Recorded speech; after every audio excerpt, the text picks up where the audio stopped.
यह घटना super साइयन legendary Broly से बैटल के कुछ समय बाद की है। गोकू और वेजिटा दोनों बिरस के प्लेनेट पर साथ साथ ट्रेनिंग कर रहे थे। गोकू मुस्कुराते हुए बोला, वेजिटा, अगर तुम मुझे और रफ्तार से नहीं मारोगे तो मुझे कभी हरा नहीं पाओगे। वेजिटा गुस्से में चिल्लाया, चुप रहो कीड़े, सिर्फ इसलिए कि तुम्हारे पास अल्ट्रा इंस्टिंक्ट है, इसका मतलब ये नहीं कि तुम मुझसे ज्यादा पावरफुल हो। ये कहकर उसने तेज हमला किया और उसका एक पंच गोकू को लग गया। तभी अचानक वहाँ दाइशिकन प्रकट हो गए, जिसने उनके ट्रेनिंग को बीच में रोक दिया। हेलो यूनिवर्स साथ, दाइशिकन ने मुस्कुराते हुए कहा। उन्हें देखते ही सब लोग झुककर ग्रीटिंग्स करने लगे। सिर्फ गोकू अपनी सामान्य आदत के अनुसार ऑर्डिनरी तरीके से हाथ हिलाकर हेलो कर रहा था। ये देखकर बिरस ने तुरंत गोकू को डांट दिया। दाइशिकन ने कहा, मेरे आने का कारण गोकू है। गोकू ने हैरानी से खुद की ओर इशारा करते हुए कहा, मैंने तो कुछ गलत नहीं किया, मैं तो बस ट्रेनिंग कर रहा था। दाइशिकन मुस्कुराए और बोले, मुझे पता है कि तुमने कुछ गलत नहीं किया। मैं यहाँ तुम्हें डांटने नहीं आया हूँ, बल्कि तुमसे एक रिक्वेस्ट करने आया हूँ। आशा करता हूँ कि तुम इसे एक्सेप्ट करोगे। बिरस ने घबराते हुए पूछा, आप गोकू से क्या मांगने वाले हैं? दाइशिकन ने शांत स्वर में कहा, गोकू, मैं चाहता हूँ कि तुम मेरा पद संभालो और एंजल के नए लीडर बनो। ये सुनते ही वहाँ मौजूद सभी लोग स्तब्ध रह गए। सबकी नजरें गोकू पर टिक गईं और गोकू खुद भी गहरे सदमे में खड़ा था। ये एक बड़ा सम्मान था, लेकिन वह समझ नहीं पा रहा था कि क्या जवाब दे। थोड़ी देर बाद गोकू ने गहरी सांस लेकर सीरियस से कहा, मैं यह ऑफर एक्सेप्ट करने के लिए तैयार हूँ, पर मैं यह जानना चाहता हूँ कि आखिर मुझे ही नए एंजल का लीडर क्यों चुना गया है? दाइशिकन ने शांत मुस्कान के साथ उत्तर दिया, यह सवाल आसान है गोकू, तुम इस काम के लिए सही व्यक्ति हो। मुझे पता है कि तुम यह जिम्मेदारी संभाल सकते हो। तुम्हारा मेन वर्क है जेनोसामा की देखभाल करना होगा। एंजल का लीडरशिप करना उतना डिफिकल्ट नहीं है, बस तुम्हें इजी वर्क करने होंगे, जैसे जेनोसामा को मैसेज देना या किसी यूनिवर्स की जांच के लिए जाना। इसके अलावा तुम बहुत नेक दिल और ईमानदार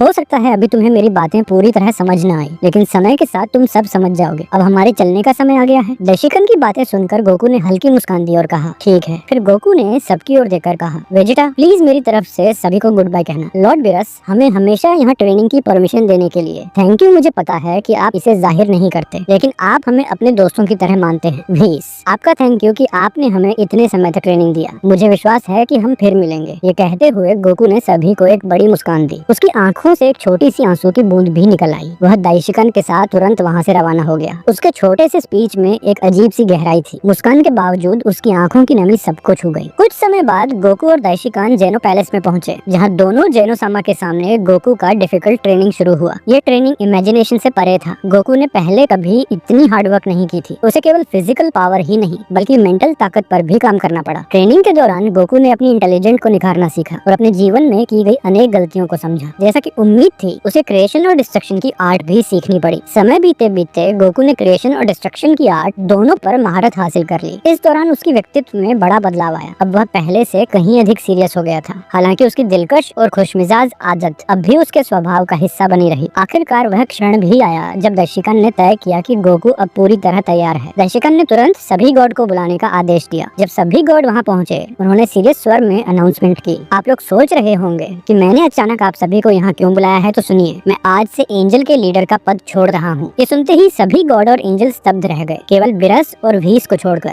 क्योंकि वे पहले से ही इस मिस्ट्री को जानते थे। वे बस इस क्षण का इंतजार कर रहे थे कि नए उत्तराधिकारी आखिर कौन होगा। दाइशिकन ने हल्की मुस्कान के साथ आगे कहा, मेरा उत्तराधिकारी वह होगा जिसने गॉड को भी पार कर लिया है गोकू। यह नाम सुनते ही सभा में फुसफुसाहट फैल गई। तभी दाइशिकन ने अपना हाथ उठाया और अचानक हवा में एक चमकदार पोर्टल प्रकट हुआ। उस पोर्टल से एक आकृति बाहर आने लगी। जैसे ही सभी ने ध्यान से देखा, उनकी आंखें और भी फैल गईं। वह था गोकू, लेकिन उसकी हालत चौंकाने वाली थी। गोकू का शरीर जगह जगह से इंजर्ड था। उसके ड्रेस का ऊपरी हिस्सा फटा हुआ और लगभग गायब था। फिर भी उसके चेहरे पर कोई दर्द नहीं, सिर्फ एक सीरियस थी। दाइशिकन ने तुरंत अपनी पावर से गोकू की चोटें भर दी और उसकी ड्रेस को ठीक किया। फिर दाइशिकन ने गर्व से कहा, गोकू, तुम मेरा पद लोगे। तुमने इस क्षण के लिए डिफिकल्ट ट्रेनिंग किया है, और यह जान लो, गोकू ने अल्ट्रा इंस्टिंक्ट के साथ मेरी पावर के 20% लेवल तक पहुंच बना ली है। दाइशिकन के इन शब्दों ने सभी गॉड और एंजल को और भी चकित कर दिया। वे समझ नहीं पा रहे थे कि एक साइयन कैसे इतनी पावर हासिल कर सकता है। अब गोकू की पावर वहाँ प्रेजेंट हर गॉड और एंजल से ऊपर थी, और उसका पावर स्वयं दाइशिकन के लेवल तक पहुँचने लगा था। दाइशिकन ने सभा की ओर देखकर कहा, अब हम गोकू के अभिषेक की समारोह शुरू करेंगे। तभी अचानक एक मिस्टीरियस ने पूरे जेनो पैलेस का एनवायरनमेंट बदल दिया। एक मधुर परंतु शरारती आवाज गूंजी, वह कितने ईयर्स बाद तुमने रिटायर होने का फैसला किया है? सभी गॉड और एंजल चौकन्ने हो गए। दाइशिकन ने हल्की सांस लेते हुए कहा, लगता है तुम सच में यहाँ आ गई हो टामी। वो कोई और नहीं बल्कि यूनिवर्स 2 की रानी और डीमन की रानी थी। टामी की प्रेजेंस से सभी को हैरान कर दिया, यहाँ तक कि दोनों जेनोसामा भी उसे ध्यान से देख रहे थे। टामी की नजरें एक एक कर सभी गॉड और एंजल पर गईं, लेकिन जल्दी ही उसकी आंखें साइयन गोकू पर टिक गईं, जो अब भी सीरियस से खड़ा था। टामी ने हल्की मुस्कान के साथ कहा, तो यही है तुम्हारा उत्तराधिकारी? दाइशिकन ने सीरियस स्वर में उत्तर दिया, हाँ, हाँ, यही होगा नया एंजल का लीडर गोकू। टामी ने गोकू को ऊपर से नीचे तक देखते हुए धीमे से कहा, सच में दिलचस्प लग रहा है। दाइशिकन ने सीरियस नजर डालते हुए पूछा, टामी क्या मैं जान सकता हूँ कि तुम इस यूनिवर्स में क्यों आई हो? टामी ने हंसते हुए कहा, ओह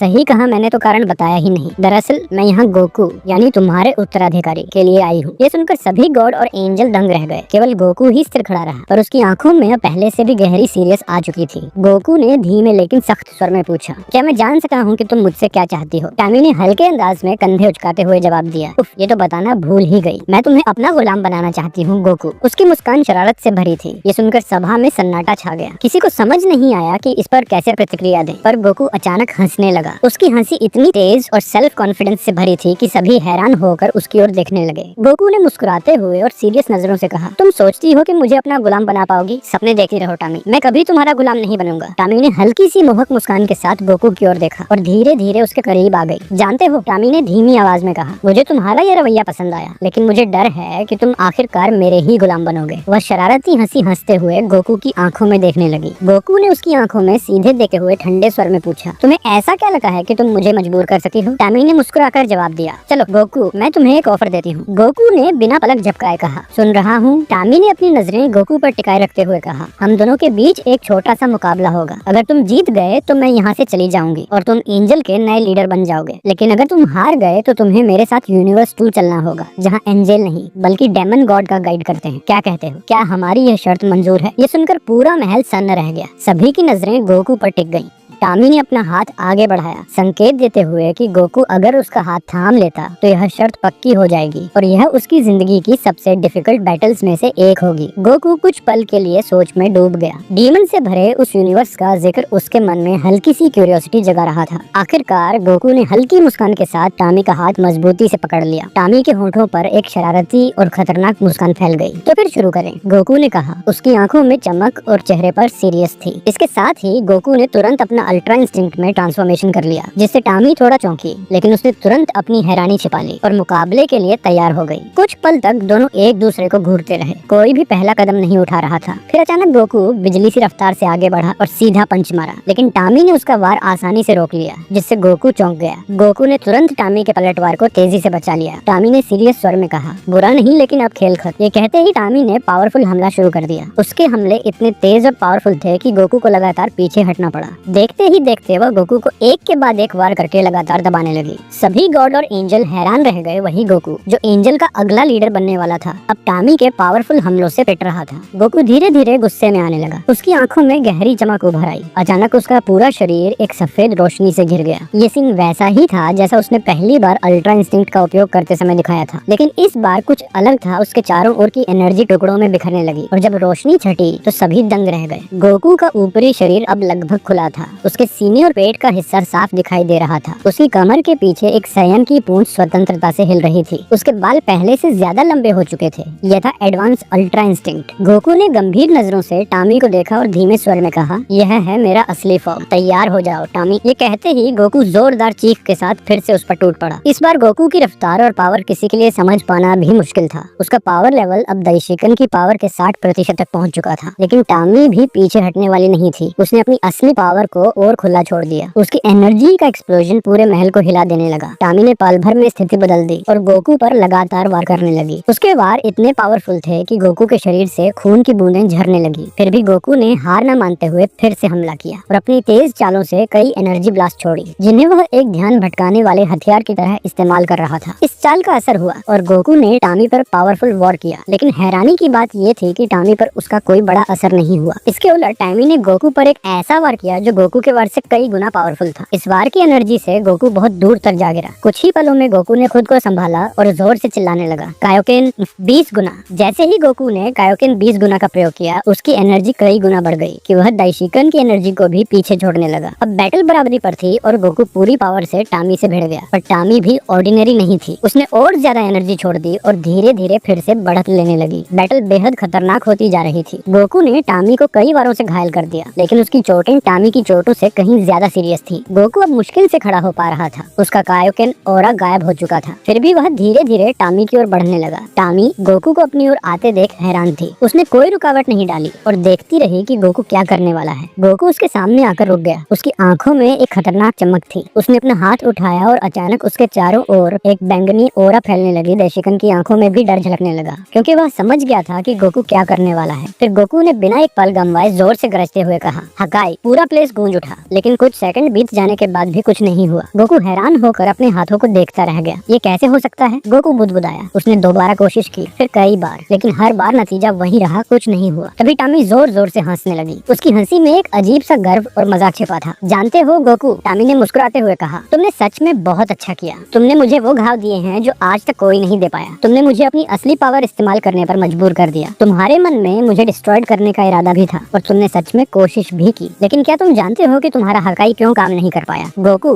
हाँफते हुए बोला, नहीं, ये कैसे हो सकता है? हकाई तो गॉड और एंजल तक को डिस्ट्रॉयड सकता है, लेकिन मैं एंजल नहीं हूँ, मैं एक डेमन हूँ। और डेमन को डिस्ट्रॉयड करने के लिए हकाई नहीं, एक अलग पावर की जरूरत होती है। अब तुम हार चुके हो। टामी के चेहरे पर एक घमंडी मुस्कान फैल गई। गोकू कुछ समझ पाता उससे पहले ही टामी ने बिजली जैसी रफ्तार से उसके पेट पर एक पावरफुल पंच मारा। गोकू की आंखें चौड़ी हो गईं, उसके मुंह से खून की धार निकली और उसका शरीर ढीला पड़ गया। उसकी अल्ट्रा इंस्टिंक्ट की चमक मिटने लगी। उसका बाल और ओरा धीरे धीरे सामान्य होने लगी। गोकू बेहोश होकर नीचे गिरने ही वाला था कि टामी ने झट से उसे पकड़ लिया। टामी ने गोकू को अपनी बाहों में थाम लिया और एक शरारती मुस्कान के साथ आसमान की ओर देखा। इसी बीच वेस ने सीरियस आवाज में पूछा, टामी, तुम गोकू के साथ क्या करने वाली हो? टामी ने हल्की मुस्कान के साथ धीमी और मिस्टीरियस आवाज में कहा, कौन जाने, शायद तुम सब बहुत जल्द खुद ही जान जाओगे। लेकिन इतना याद रखो, जिसे तुम अपना नया लीडर बनाने वाले थे, वह पिछले लीडर से भी कहीं ज्यादा पावरफुल है। अब मुझे अनुमति दो, मैं जा रही हूँ। इतना कहकर टामी ने गोकू को अपनी बाहों में उठाया और अपने चारों ओर एक काला पोर्टल बनाकर वहाँ से गायब हो गई। कुछ समय बाद टामी अपने डीमन एम्पायर में पहुंची। उसने बेहोश पड़े गोकू को जमीन पर सावधानी से रखा और धीमे स्वर में बोली, आखिरकार अब मैं तुम्हें ये पहनाऊंगी। टामी ने अपने हाथ में चमकता हुआ ब्लैक कॉलर उठाया। गोकू पूरी तरह बेहोश था, इसलिए उसने कोई विरोध नहीं किया। कॉलर गोकू की गर्दन पर लगाते ही पूरे रूम में एक अजीब सी डीमन एनर्जी फैल गई। ओह माँ, तुम्हें आने में उम्मीद से थोड़ा ज्यादा समय लग गया। टामी हल्की मुस्कान के साथ बोली, लगता है तुम मुझसे पहले से ही सब जानती थी। तो ये वही है? टोआ ने गोकू की ओर देखते हुए पूछा। हाँ, टामी ने जवाब दिया, लेकिन इतना आसान नहीं था। इस साइयन के पास असाधारण पावर है, जैसा तुमने बताया था वैसा ही, बल्कि उससे भी ज्यादा। उसने अल्ट्रा इंस्टिंक्ट से भी लेवल की पावर को जागृत कर दिया। मैंने ऐसा कभी सोचा भी नहीं था। क्या अल्ट्रा इंस्टिंक्ट से भी अधिक? टोआ ये सुनकर इतनी हैरान हो गई। उसकी आवाज सुनकर अचानक कई आकृतियां अंधेरे से बाहर आने लगी। एक एक करके 11 मैजिकियन प्रकट हुई। 4 महिलाएं और 7 पुरुष, सभी काले और लाल रंग थे। उनके कंधों से डीमन एनर्जी की लहरें उठ रही थी। उनमें से एक डीमन ने आगे बढ़कर पूछा, माँ क्या हुआ? ये जमीन पर पड़ा इंसान कौन है? टामी ने गर्व से मुस्कुराते हुए कहा, मेरे बच्चों, मैं तुम्हें परिचय कराती हूँ गोकू से। ये वही मॉर्टल है जिसने गॉड, एंजल और यहाँ तक कि ग्रैंड प्रीस्ट की पावर को भी पार कर लिया है। उसकी बात सुनकर सब चौंक गए। एक और बेटे ने कहा, माँ ये इम्पॉसिबल है, कोई साधारण मॉर्टल एंजल को कैसे मात दे सकता है? टामी ने जवाब दिया, तुम लोग मेरे शब्दों पर शक कर रहे हो तो क्यों ना मेरे गुलाम से पूछ लो। गुलाम? सभी बच्चे एक साथ चीख उठे। टोआ ने गुस्से से कदम बढ़ाते हुए कहा, माँ ये क्या कह रही हो? हमारा समझौता था कि तुम गोकू को लाओगी ताकि मैं यूनिवर्स 1 पर कब्जा कर सकूं और फिर बाकी यूनिवर्स को भी जीत लूं, लेकिन तुम उसे अपना गुलाम बना रही हो। टामी ने अहंकार से मुस्कुराते हुए कहा, समझौते बदलते हैं टोआ, अब ये साइयन मेरी संपत्ति है, तुम्हें मानना ही पड़ेगा। इसी बीच गोकू की उंगलियां हल्के हल्के हिलने लगी। सभी बच्चे चुप होकर देखने लगे। गोकू ने दर्द से कराहते हुए आंखें खोली और आधा उठते हुए चारों ओर देखा। तुम लोग कौन हो? गोकू ने कांपती आवाज में कहा। उसकी नजर चारों ओर खड़े 12 डीमन पर पड़ी जो उसे घूर रहे थे। टामी हल्के कदमों से आगे बढ़ी और बोली, अच्छा हुआ आखिर तुम जाग ही गए। गोकू ने अपनी चोटों को सहते हुए पूछा, ये जगह कहाँ है? मैं टामी ने जवाब दिया, ये है यूनिवर्स 2 का डीमन एम्पायर, तुम अब मेरे एम्पायर में हो। गोकू ने हैरानी से इधर उधर देखा और कहा, डीमन एम्पायर, यूनिवर्स 2, सब कुछ बहुत अजीब लग रहा है, लेकिन ये सब लोग कौन हैं? टामी ने अपने 11 बच्चों की ओर इशारा किया। एक एक करके वे अपना नाम और पावर बताते हुए आगे बढ़े। गोकू शांत चेहरा बनाए सुनता रहा। फिर उसने अपनी गर्दन को छुआ और अचानक चौंक गया। उसे अपनी त्वचा पर कुछ ठंडा और भारी महसूस हुआ। उसने जल्दी से पूछा, ये क्या है? उसका सवाल सुनते ही वहाँ मौजूद सभी डीमन चुप हो गए। वे जानते थे कि यह साधारण कॉलर नहीं है। तो वह गुस्से से अपनी माँ की ओर देखने लगी। माँ, तुमने मेरे बिना पूछे गोकू पर ये कॉलर क्यों पहनाया? टामी ने सीरियस आवाज में कहा, मेरे प्यारे गोकू, ये कॉलर इस बात का प्रतीक है कि अब तुम मेरे गुलाम हो। मैं चाहती हूँ कि तुम मुझे बताओ, ये अल्ट्रा इंस्टिंक्ट आखिर है क्या? टामी की बात सुनकर सभी डीमन हैरान रह गए। उन्होंने पहले कभी इस फॉर्म का नाम तक नहीं सुना था। गोकू ने पहले तो चुप्पी साध ली। वह कुछ भी बताना नहीं चाहता था, लेकिन अचानक कॉलर से निकली डार्क एनर्जी उसकी गर्दन को जकड़ने लगी। गोकू दर्द से कराह उठा और घुटनों के बल गिर पड़ा। उसने कॉलर को पकड़कर खींचने की कोशिश की, लेकिन दर्द और बढ़ गया। अचानक गोकू अल्ट्रा इंस्टिंक्ट ट्रांसफॉर्मेशन कर लिया। सभी डीमन एक कदम पीछे हट गए। टामी खुद भी हैरान थी। ये यही है अल्ट्रा इंस्टिंक्ट, गोकू ने दर्द से भरी लेकिन सीरियस आवाज में कहा। ये उस फॉर्म है जो गॉड को भी पार कर जाती है। उसकी बात सुनकर सबकी आंखें फैल गईं। टामी ने हल्की क्यूरियोसिटी के साथ पूछा,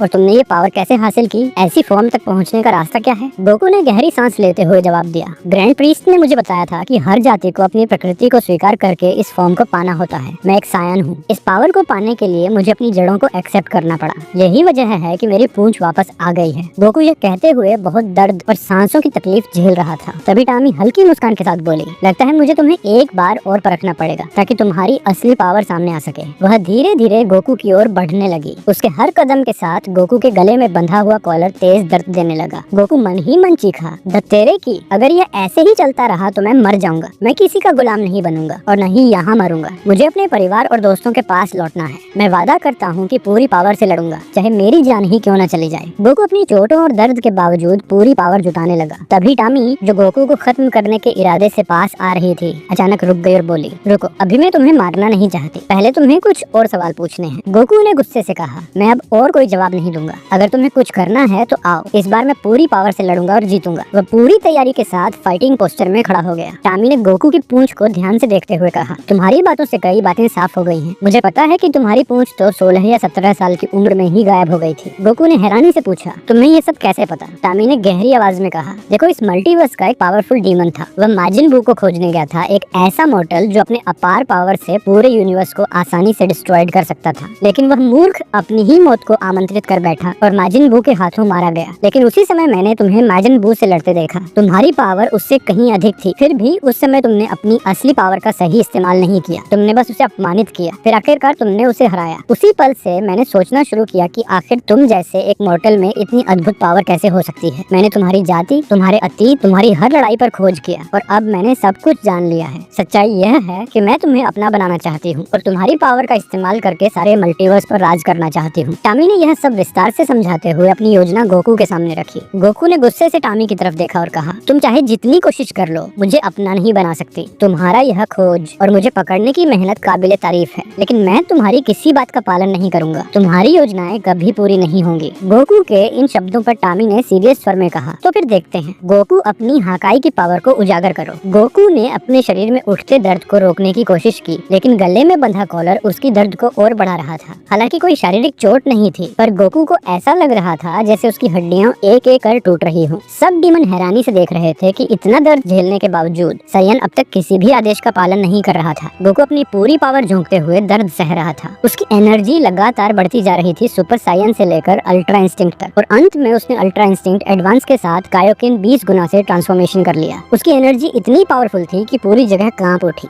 सब डीमन ने महसूस किया कि गोकू की पावर टामी की लगभग 75% पावर के बराबर पहुंच चुकी है। ये देखकर सभी हैरान रह गए, क्योंकि अब तक इतना बल सिर्फ एक ही डीमन में देखा गया था, टामी का बेटा किरण, जो डीमन में सबसे पावरफुल माना जाता था। गोकू दर्द में चीख रहा था। उसकी चीखों में दर्द के साथ साथ एक सायन का गर्व भी झलक रहा था। वह अपनी हाकाई का इस्तेमाल करने से इनकार कर रहा था, क्योंकि उसका सायन सेल्फ रिस्पेक्ट उसे ऐसा करने नहीं दे रहा था। लेकिन किस्मत का खेल कुछ और ही था। दर्द इतना बढ़ गया कि गोकू अब उसे सह नहीं सका। उसका शरीर पूरी तरह कमजोर पड़ गया। यह देखकर टामी मुस्कुराई। उसे यकीन हो गया था कि गोकू चाहे जितना भी पावरफुल क्यों ना हो, उसके सामने टिक नहीं सकता। गोकू ने अपनी अंतिम पावर से हकाई की एनर्जी का एक झलक दिखाई, लेकिन फिर उसका शरीर लड़खड़ाया और वह बेहोश होकर जमीन पर गिर पड़ा। टामी उसके पास झुकी और उसके कान में फुसफुसाई, अब असली खेल शुरू होगा। उसने गोकू को अपनी बाहों में उठाया और रूम की ओर चल दी। कुछ मिनटों बाद गोकू की आंखें धीरे धीरे खुली। उसने चारों ओर देखा। वह एक रूम में था जो साधारण सा लग रहा था। वहाँ एक बिस्तर, एक मेज, एक छोटा सा स्टैंड और कुछ फर्नीचर था। जैसे ही गोकू बिस्तर से उठने की कोशिश करता, अचानक लोहे की भारी जंजीरें उसके हाथों को कसकर जकड़ लेती। ये क्या है? गोकू दर्द से चीख उठा। उसके हाथों में बंदिशें कसती चली गईं। कुछ ही पलों में नई जंजीरें प्रकट हुईं। पहले उसकी टांगों को, फिर उसके सीने को, फिर उसकी पूंछ को और आखिर में उसके गले में पड़े कॉलर पर भी जंजीरें लिपट गईं। रूम का माहौल अचानक बदल गया। लाल रंग की डरावनी रोशनी गोकू के चारों ओर चमक रही थी। वह रूम के बिल्कुल बीचों बीच पूरी तरह जकड़ा हुआ खड़ा था। अच्छा हुआ तुम जाग गए, टामी ने हल्की मुस्कान के साथ कहा। गोकू ने गुस्से और हैरानी से पूछा, ये क्या हो रहा है? मैं जंजीरों में क्यों बंधा हूँ? मुझे यहाँ क्यों कैद किया गया है? टामी ने शांत स्वर में उत्तर दिया, घबराओ मत, तुम्हें कुछ नहीं होगा। मैं सिर्फ तुमसे थोड़ी बात करना चाहती हूँ। गोकू ने और भी सख्त लहजे में कहा, ये मेरे सवाल का जवाब नहीं है। आखिर तुमने मुझे बांधा क्यों है? टामी ने सीरियस पर शांत आवाज में कहा, क्योंकि अगर मैंने तुम्हें नहीं बांधा होता तो तुम मेरी बात कभी नहीं सुनते। तुम जरूर मुझ पर हमला करने की कोशिश करते। माना पड़ेगा शायद तुम सही कह रही हो, क्योंकि मैं तो बस यहाँ से भागना चाहता हूँ। टामी हल्की मुस्कान के साथ बोली, मुझे पता है, और वैसे भी मैंने पहले ही स्कॉलर की पावर का काफी इस्तेमाल कर लिया है। मैं तुम्हें जिंदगी भर दर्द देकर आदेश मानने पर मजबूर नहीं कर सकती। गोकू ने थोड़ा चकित होकर कहा, यह तो मैंने नहीं सोचा था। ठीक है, तो बताओ तुम मुझसे आखिर बात क्या करना चाहती हो। टामी ने उसकी आंखों में गहराई से देखा। उसकी निगाहों में हल्की मुस्कान और एक अजीब सी मोहक चमक थी। तुम्हारे मन में कई सवाल होंगे, टामी ने धीमे स्वर में कहा, जैसे कि ये कॉलर, मल्टीवर्स के मिस्ट्री और मेरे बारे में भी। ये कहते हुए उसकी निगाहें और भी नरम और आकर्षक हो गई। उसकी आंखों में ऐसा जादू था जो किसी को भी अनकंफर्टेबल कर दे। गोकू ने उसकी उस नजर को समझ लिया। अब वह पहले जैसा मासूम नहीं रहा था। अपनी लंबी बैटल्स और अनुभवों के कारण वह इस संकेत को पहचान सकता था। गोकू ने सावधानी से कहा, रुको, क्या आप और ग्रैंड प्रीस्ट पति पत्नी हैं? मेरा मतलब आप दोनों ही तो एंजल और डीमन के माता पिता कहलाते हैं। गोकू के इस सीधे सवाल पर टामी हल्के से मुस्कुराई। उसकी आंखों में पुराने समय की गहरी यादें झलकने लगी। ये कहानी काफी दिलचस्प है, टामी ने शांत स्वर में कहा। तुम्हें इसका थोड़ा सा हल्का रूप बताती हूँ। देखो, करीब 10,000 करोड़ साल पहले मैं और दाइशिकन पहली बार मिले थे। शुरुआत में मुझे मानना पड़ेगा कि दाइशिकन ने मुझे थोड़ा आकर्षित किया था, लेकिन समय के साथ वह भावना बिल्कुल खत्म हो गई। हमारे बीच कभी कोई रिश्ता नहीं रहा। हम आज तक सिर्फ अच्छे मित्र हैं। गोकू ने ध्यान से उसकी हर बात सुनी। टामी ने आगे कहा, जहाँ तक एंजल और डीमन के जन्म की बात है, दाइशिकन और मैंने अपने अपने डिवाइन एनर्जी से उनका निर्माण किया। हमने ही गॉड के टीचर तैयार किए। हर जाति को हमने अलग अलग मल्टीवर्स में भेजा। बाद में मुझे एक ऐसे एग्जिस्टेंस के आदेश पर मल्टीवर्स 2 में जाना पड़ा, जो जेनोसामा से भी अधिक पावरफुल है। मुझे लगता है अब तुम्हारे कई सवालों का जवाब मिल गया होगा। गोकू ने गहरी सांस लेकर कहा, हाँ, अब समझ आया क्यों सब आपको माँ कहते हैं और ये डीमन की एम्पायर कैसे बनी। लेकिन अब मेरी दिलचस्पी इस स्कॉलर और उस सेंट चांद से ऊपर वाले एग्जिस्टेंस के बारे में है। टामी ने जैसे ही गोकू की बात सुनी, उसका चेहरा अचानक बदल गया। रुको, तुमने अभी जेनोसामा को किस नाम से पुकारा? टामी ने गुस्से में पूछा। गोकू ने मासूमियत से जवाब दिया, मैंने उसे सेंट चांद कहा। मैं तो हमेशा उसे ऐसे ही बुलाता हूँ। ये सुनकर टामी हैरान होकर बोली, क्या तुम और जेनोसामा दोस्त हो? ये कैसे हो सकता है? गोकू ने हल्की मुस्कान के साथ कहा, अगर यकीन नहीं तो अपनी बेटी टोआ से पूछ लो, पर अभी मुझे बहुत नींद आ रही है। टामी ने चिंता से पूछा, रुको, तुम अचानक सोने की बात क्यों कर रहे हो? गोकू ने धीरे धीरे जवाब दिया, अल्ट्रा इंस्टिंक्ट्स का एक दाम है, मुझे आराम करना पड़ता है, लेकिन मैं खुद को जबरदस्ती जगाए हुए था। गोकू अपनी बात पूरी भी नहीं कर पाया और वहीं बेहोश होकर गिर पड़ा। पहले तो टामी को लगा कि गोकू मजाक कर रहा है, लेकिन जब उसने सचमुच उसे बेहोश देखा तो वह घबरा गई। टामी तुरंत टोआ को ढूंढने निकल पड़ी। दूसरी ओर टोआ अपनी गॉड काओरी के साथ मौजूद थी। काओरी ने हल्की थकान के साथ कहा, आज हमें बस 5 प्लेनेट का देखरेख करना है। टोआ ने आदर से जवाब दिया, जी आप बिल्कुल सही कह रही हैं। काओरी ने उबासी लेते हुए कहा, ठीक है, जल्दी निपटा लें, मुझे बहुत नींद आ रही है। जैसे ही दोनों अपनी योजना के अनुसार प्लेनेट छोड़ने वाली थी, अचानक उनके सामने एक आकृति प्रकट हुई। टामी मुस्कुराते हुए बोली, गॉड काओरी। काओरी घबराकर बोली, ग्रैंड प्रीस्ट टामी, आप मेरे यूनिवर्स में आपको क्या काम है? टामी ने हल्की मुस्कान के साथ जवाब दिया, मैं टोआ से कुछ सवाल करने आई हूँ। क्या चाहिए आपको माँ? टामी ने गहरी सांस लेकर कहा, मुझे यह जानना है कि आखिर गोकू जेनोसामा का दोस्त कैसे बन गया। टोआ ने अपनी माँ को देखते हुए कहा, उसने आपको नहीं बताया? टामी ने सिर हिलाया, नहीं, वो तो अभी कुछ देर पहले ही बेहोश हो गया। टोआ चौंक गई, क्या गोकू बेहोश हो गया? काओरी ने उत्सुकता से बीच में पूछा, क्षमा कीजिए, ये गोकू कौन है? टामी ने शांत स्वर में उत्तर दिया, वो सबसे पावरफुल वॉरियर है और वह मेरा गुलाम भी है। टामी यह कहते हुए टोआ को देख रही थी, क्योंकि उसे पता था कि टोआ भी गोकू को अपना गुलाम बनाना चाहती है। काओरी ने दोनों की सीरियस निगाहें देखकर चिंता से पूछा, टोआ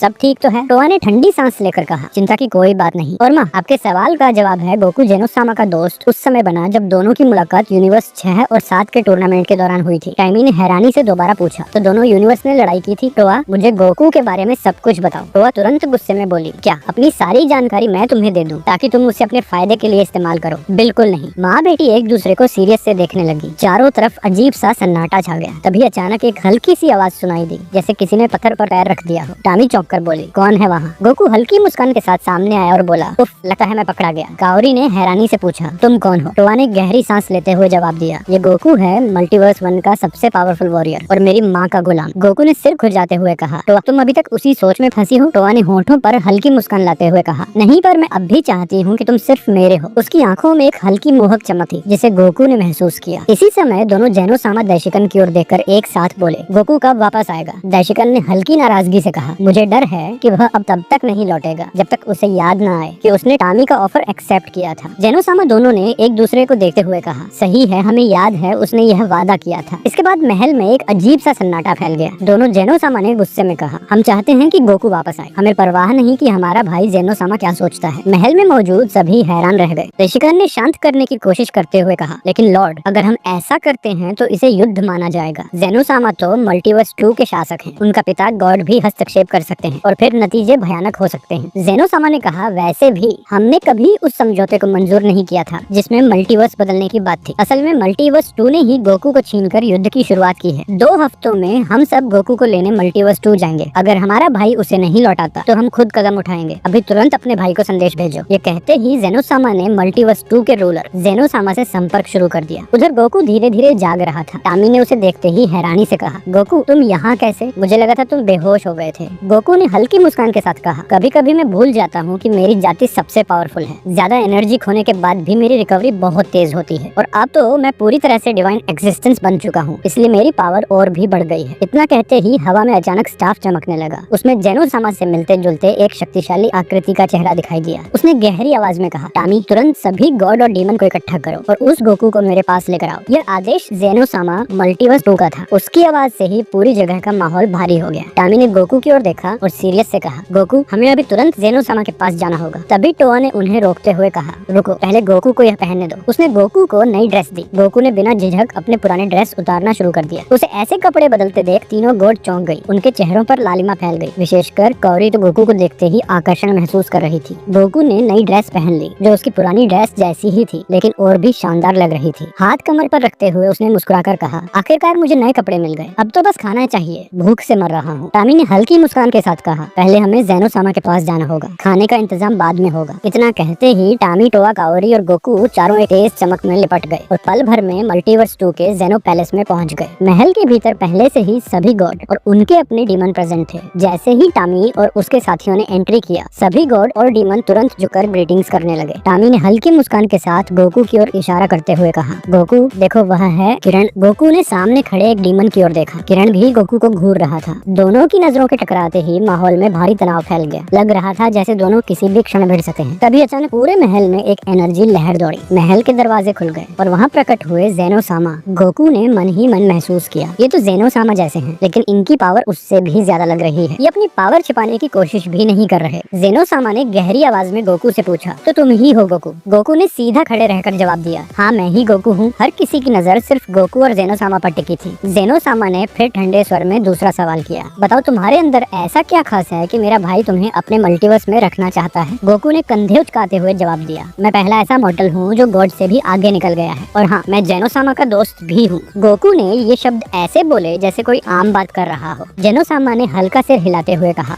ये वाकई दिलचस्प है। एक मॉडल का गॉड को पार कर जाना समझ आता है, और जेनोसामा का दोस्त बन जाना ये बात मेरी समझ से बाहर है। गोकू ने मुस्कुराकर जवाब दिया, इतना भी मुश्किल नहीं है। क्या तुम्हें कहानियाँ सुनना पसंद है? जेनोसामा की आंखें चमक उठी। हाँ मुझे कहानियाँ बहुत पसंद है। गोकू ने हंसते हुए कहा, अच्छा है, वैसे अभी तक मैंने तुम्हारा नाम ठीक से नहीं सुना। जेनोसामा ने गर्व से उत्तर दिया, मैं हूँ जेनो। गोकू ने बिना किसी झिझक के मुस्कुराते हुए कहा, ओह तो तुम हो सैनचान के भाई, तुमसे मिलकर अच्छा लगा। गोकू की ये बेपरवाह और दोस्ताना बात महल में बैठे सभी गॉड और डीमन को और भी ज्यादा चौंका गई। इतने ऊंचे दर्जे के राजा को इस तरह के नाम से पुकारना उनकी नजर में एक भारी अपमान था। किरण जो पहले ही गोकू को घूर रहा था, गुस्से से दहाड़ उठा, ये कैसी बेहूदगी है? तुम कौन होते हो एक मल्टीवर्स के सुप्रीम गॉड से ऐसी घटिया तरह से बात करने वाले? गोकू ने एक पल भी देर नहीं की और सीधी बोला, मैं वही हूँ जो तुमसे ज्यादा पावरफुल है, एक ऐसा वॉरियर जिसने प्लेनेट से लेकर गैलेक्सी तक सभी गॉड और मल्टीवर्स की असली पावर को अपनी आंखों से देखा है। ये सुनकर सब गॉड चौंक गए। तभी जेनोसामा ने क्यूरियोसिटी से पूछा, गोकू तुम मेरे भाई को इस तरह क्यों बुलाते हो? गोकू ने मुस्कुराते हुए समझाया, देखो जब हम दोस्त बने तब हमने तय किया कि अपनी दोस्ती दिखाने के लिए हम एक दूसरे को अलग नाम से बुलाएंगे। उसने मुझे सोन गोकू कहना छोड़ दिया और अब सिर्फ गोकू कहता है, और मैंने जेनोसामा को प्यार से सेनचान बुलाना शुरू किया। ये सुनकर जेनोसामा को और भी दिलचस्पी हुई। उसने मुस्कुराकर पूछा, समझ गया तो बताओ गोकू, क्या हम भी दोस्त हैं? गोकू ने खुशी से उत्तर दिया, मुझे तो लगता है कि जिस पल तुमने मुझे मेरे नाम से बुलाना शुरू किया उसी पल हम दोस्त बन गए। तो तुम मुझे किस नाम से बुलाओगे? गोकू ने थोड़ा सोचा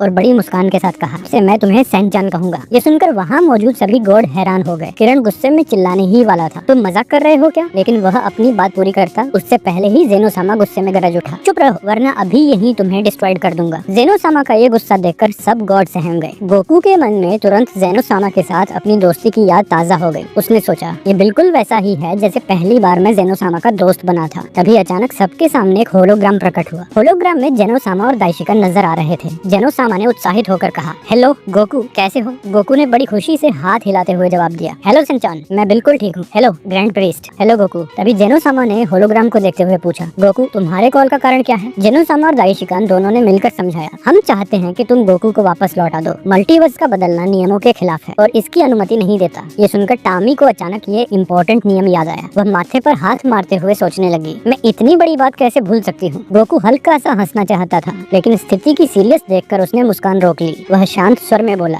शिनचान, ये शर्त मैंने खुद लगाई थी। चाहे मुझे पसंद हो या नहीं, मुझे इसे पूरा करना ही होगा। गोकू ने यह कहते हुए गहरी सांस ली और होलोग्राम की ओर देखा। तभी जेनो-सामा ने गोकू की गर्दन की ओर इशारा करते हुए पूछा, गोकू तुम्हारे गले में ये क्या है? गोकू ने हाथ से अपने गले की ओर इशारा करते हुए कहा, अरे ये तो टामी ने लगाया था शायद, जब हम यहाँ पहुँचे तभी। ये सुनते ही दोनों जेनो-सामा घबरा गए और जोर से बोले, जेनो, हमें पता नहीं था कि उन्होंने गोकू को कॉलर पहनाया है, जल्दी से इसे हटा दो वरना देर हो जाएगी। लेकिन जेनो-सामा ने शांत होकर कहा, तुम भूल रहे हो कि यह कॉलर सिर्फ वही हटा सकता है जिसने इसे पहनाया है। अब सबकी निगाहें टामी की ओर मुड़ गईं। टामी के चेहरे पर पसीने की एक बूंद टपकी। गोकू ने गहरी सांस लेते हुए कहा, टामी अब खेल बंद करो, ये कॉलर उतार दो। तुमने सुना, मैं कभी तुम्हारा गुलाम था ही नहीं। उसकी आवाज बेहद सीरियस थी। गोकू धीरे धीरे टामी की ओर बढ़ने लगा ताकि उसे मजबूर कर सके कि वह कॉलर उतार दे। लेकिन अचानक टामी ने गुस्से में चिल्लाया, मैं तुम्हें आदेश देती हूँ, रुको, बिल्कुल मत हिलो। उसकी आंखों में अजीब सी चमक थी। गोकू के शरीर में तेज दर्द फैल गया। वह जमीन पर घुटनों के बल गिर पड़ा और दोनों हाथों से कॉलर खींचने लगा, लेकिन वह इसे उतार नहीं पा रहा था। गोकू की आंखों में तेज चमक फैलने लगी। उसके भीतर से भयंकर दहाड़ गूंज उठी। उसका शरीर कांपने लगा और वह धीरे धीरे खड़ा हो गया। अचानक गोकू का फॉर्म बदलने लगा। वह अपने सबसे पावरफुल फॉर्म ऊजारू गोकू में पहुंच गया, लेकिन इस बार उसकी आंखें पूरी तरह सफेद थीं।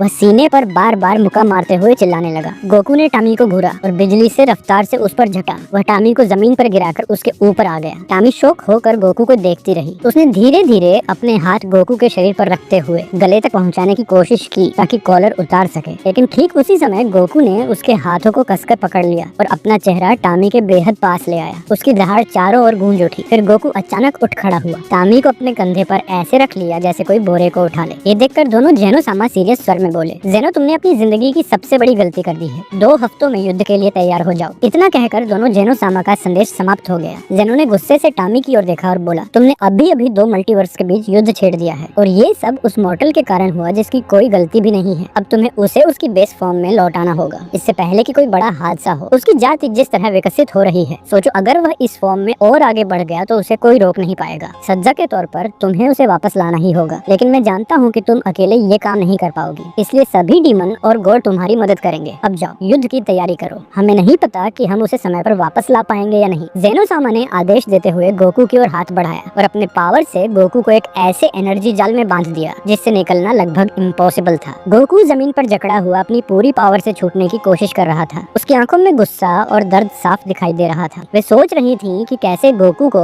उसकी बेस फॉर्म में वापस लाया जाए। पहली नजर में ये कोई बड़ी सजा नहीं लग रही थी, लेकिन गोकू की अपार पावर को देखते हुए उसे बांधे रखना किसी सामान्य सज्जा जैसा नहीं लग रहा था। लेकिन असल में यह काम किसी असंभव चुनौती से कम नहीं था। उसे शांत करने के लिए सबने उसकी किसी कमजोरी को ढूंढने की कोशिश की, पर कोई फायदा नहीं हुआ। दाइशिकन ने पहले ही गोकू को इस तरह ट्रेनिंग किया था कि उसकी पूंछ अब उसकी कमजोरी नहीं रही। अचानक टोआ के मन में एक विचार आया। वह धीरे धीरे गोकू के पास आई और बोली, ठीक है, हम सब मिलकर इसका एनर्जी सील करेंगे, यही एकमात्र तरीका बचा है। टामी ने गोकू को देखते हुए चिंतित स्वर में कहा, अगर हम ऐसा करेंगे तो हमें नहीं पता कि ये कब जागेगा। टोआ ने उत्तर दिया, यही आखिरी उपाय है, हमें अब भी करना होगा। ये सुनकर सभी डीमन और क्योरी गोकू के चारों ओर खड़ी हो गई। वे सब एक साथ अपने हाथ बढ़ाकर गोकू की एनर्जी को निकालने लगी और उसे सील करने का प्रयास करने लगी। धीरे धीरे गोकू की अपार पावर उनकी सम्मिलित पावर के नीचे दबने लगी। गोकू का शरीर गहरी नींद में चला गया। 2 हफ्ते बाद गोकू अब भी सो रहा था। उसकी सांसें सामान्य थी, लेकिन उसका शरीर अब भी एनर्जी के गहरे बंधन में कैद था। उसी दिन युद्ध का समय आ चुका था। सभी गॉड ने सोचा कि गोकू को अब भी और समय चाहिए, इसलिए टोआ और क्योरी को उसे देखने के लिए वहीं छोड़ दिया गया। उधर स्पेस में 2 पावरफुल रोशनियों की धाराएं चमक रही थी। ये धाराएं 2 अलग अलग दिशाओं में फैल रही थी, एक मल्टीवर्स 1 से और दूसरी मल्टीवर्स 2 से। इन धाराओं के पीछे दोनों मल्टीवर्स की सोल्जर आगे बढ़ रही थी। उनमें गॉड, एंजल और डीमन शामिल थे। दूर से ऐसा लग रहा था जैसे सितारों की एक लंबी परेडाकाश को चीरती हुई आगे बढ़ रही हो। मल्टीवर्स 1 के पास एक बड़ी बढ़त थी। उनके पास 2 जेनो-सामा थे, लेकिन दोनों जेनो-सामा एक साथ हस्तक्षेप नहीं कर सकते थे, क्योंकि ऐसा करने पर रियलिटी के कई नियम टूट सकते थे।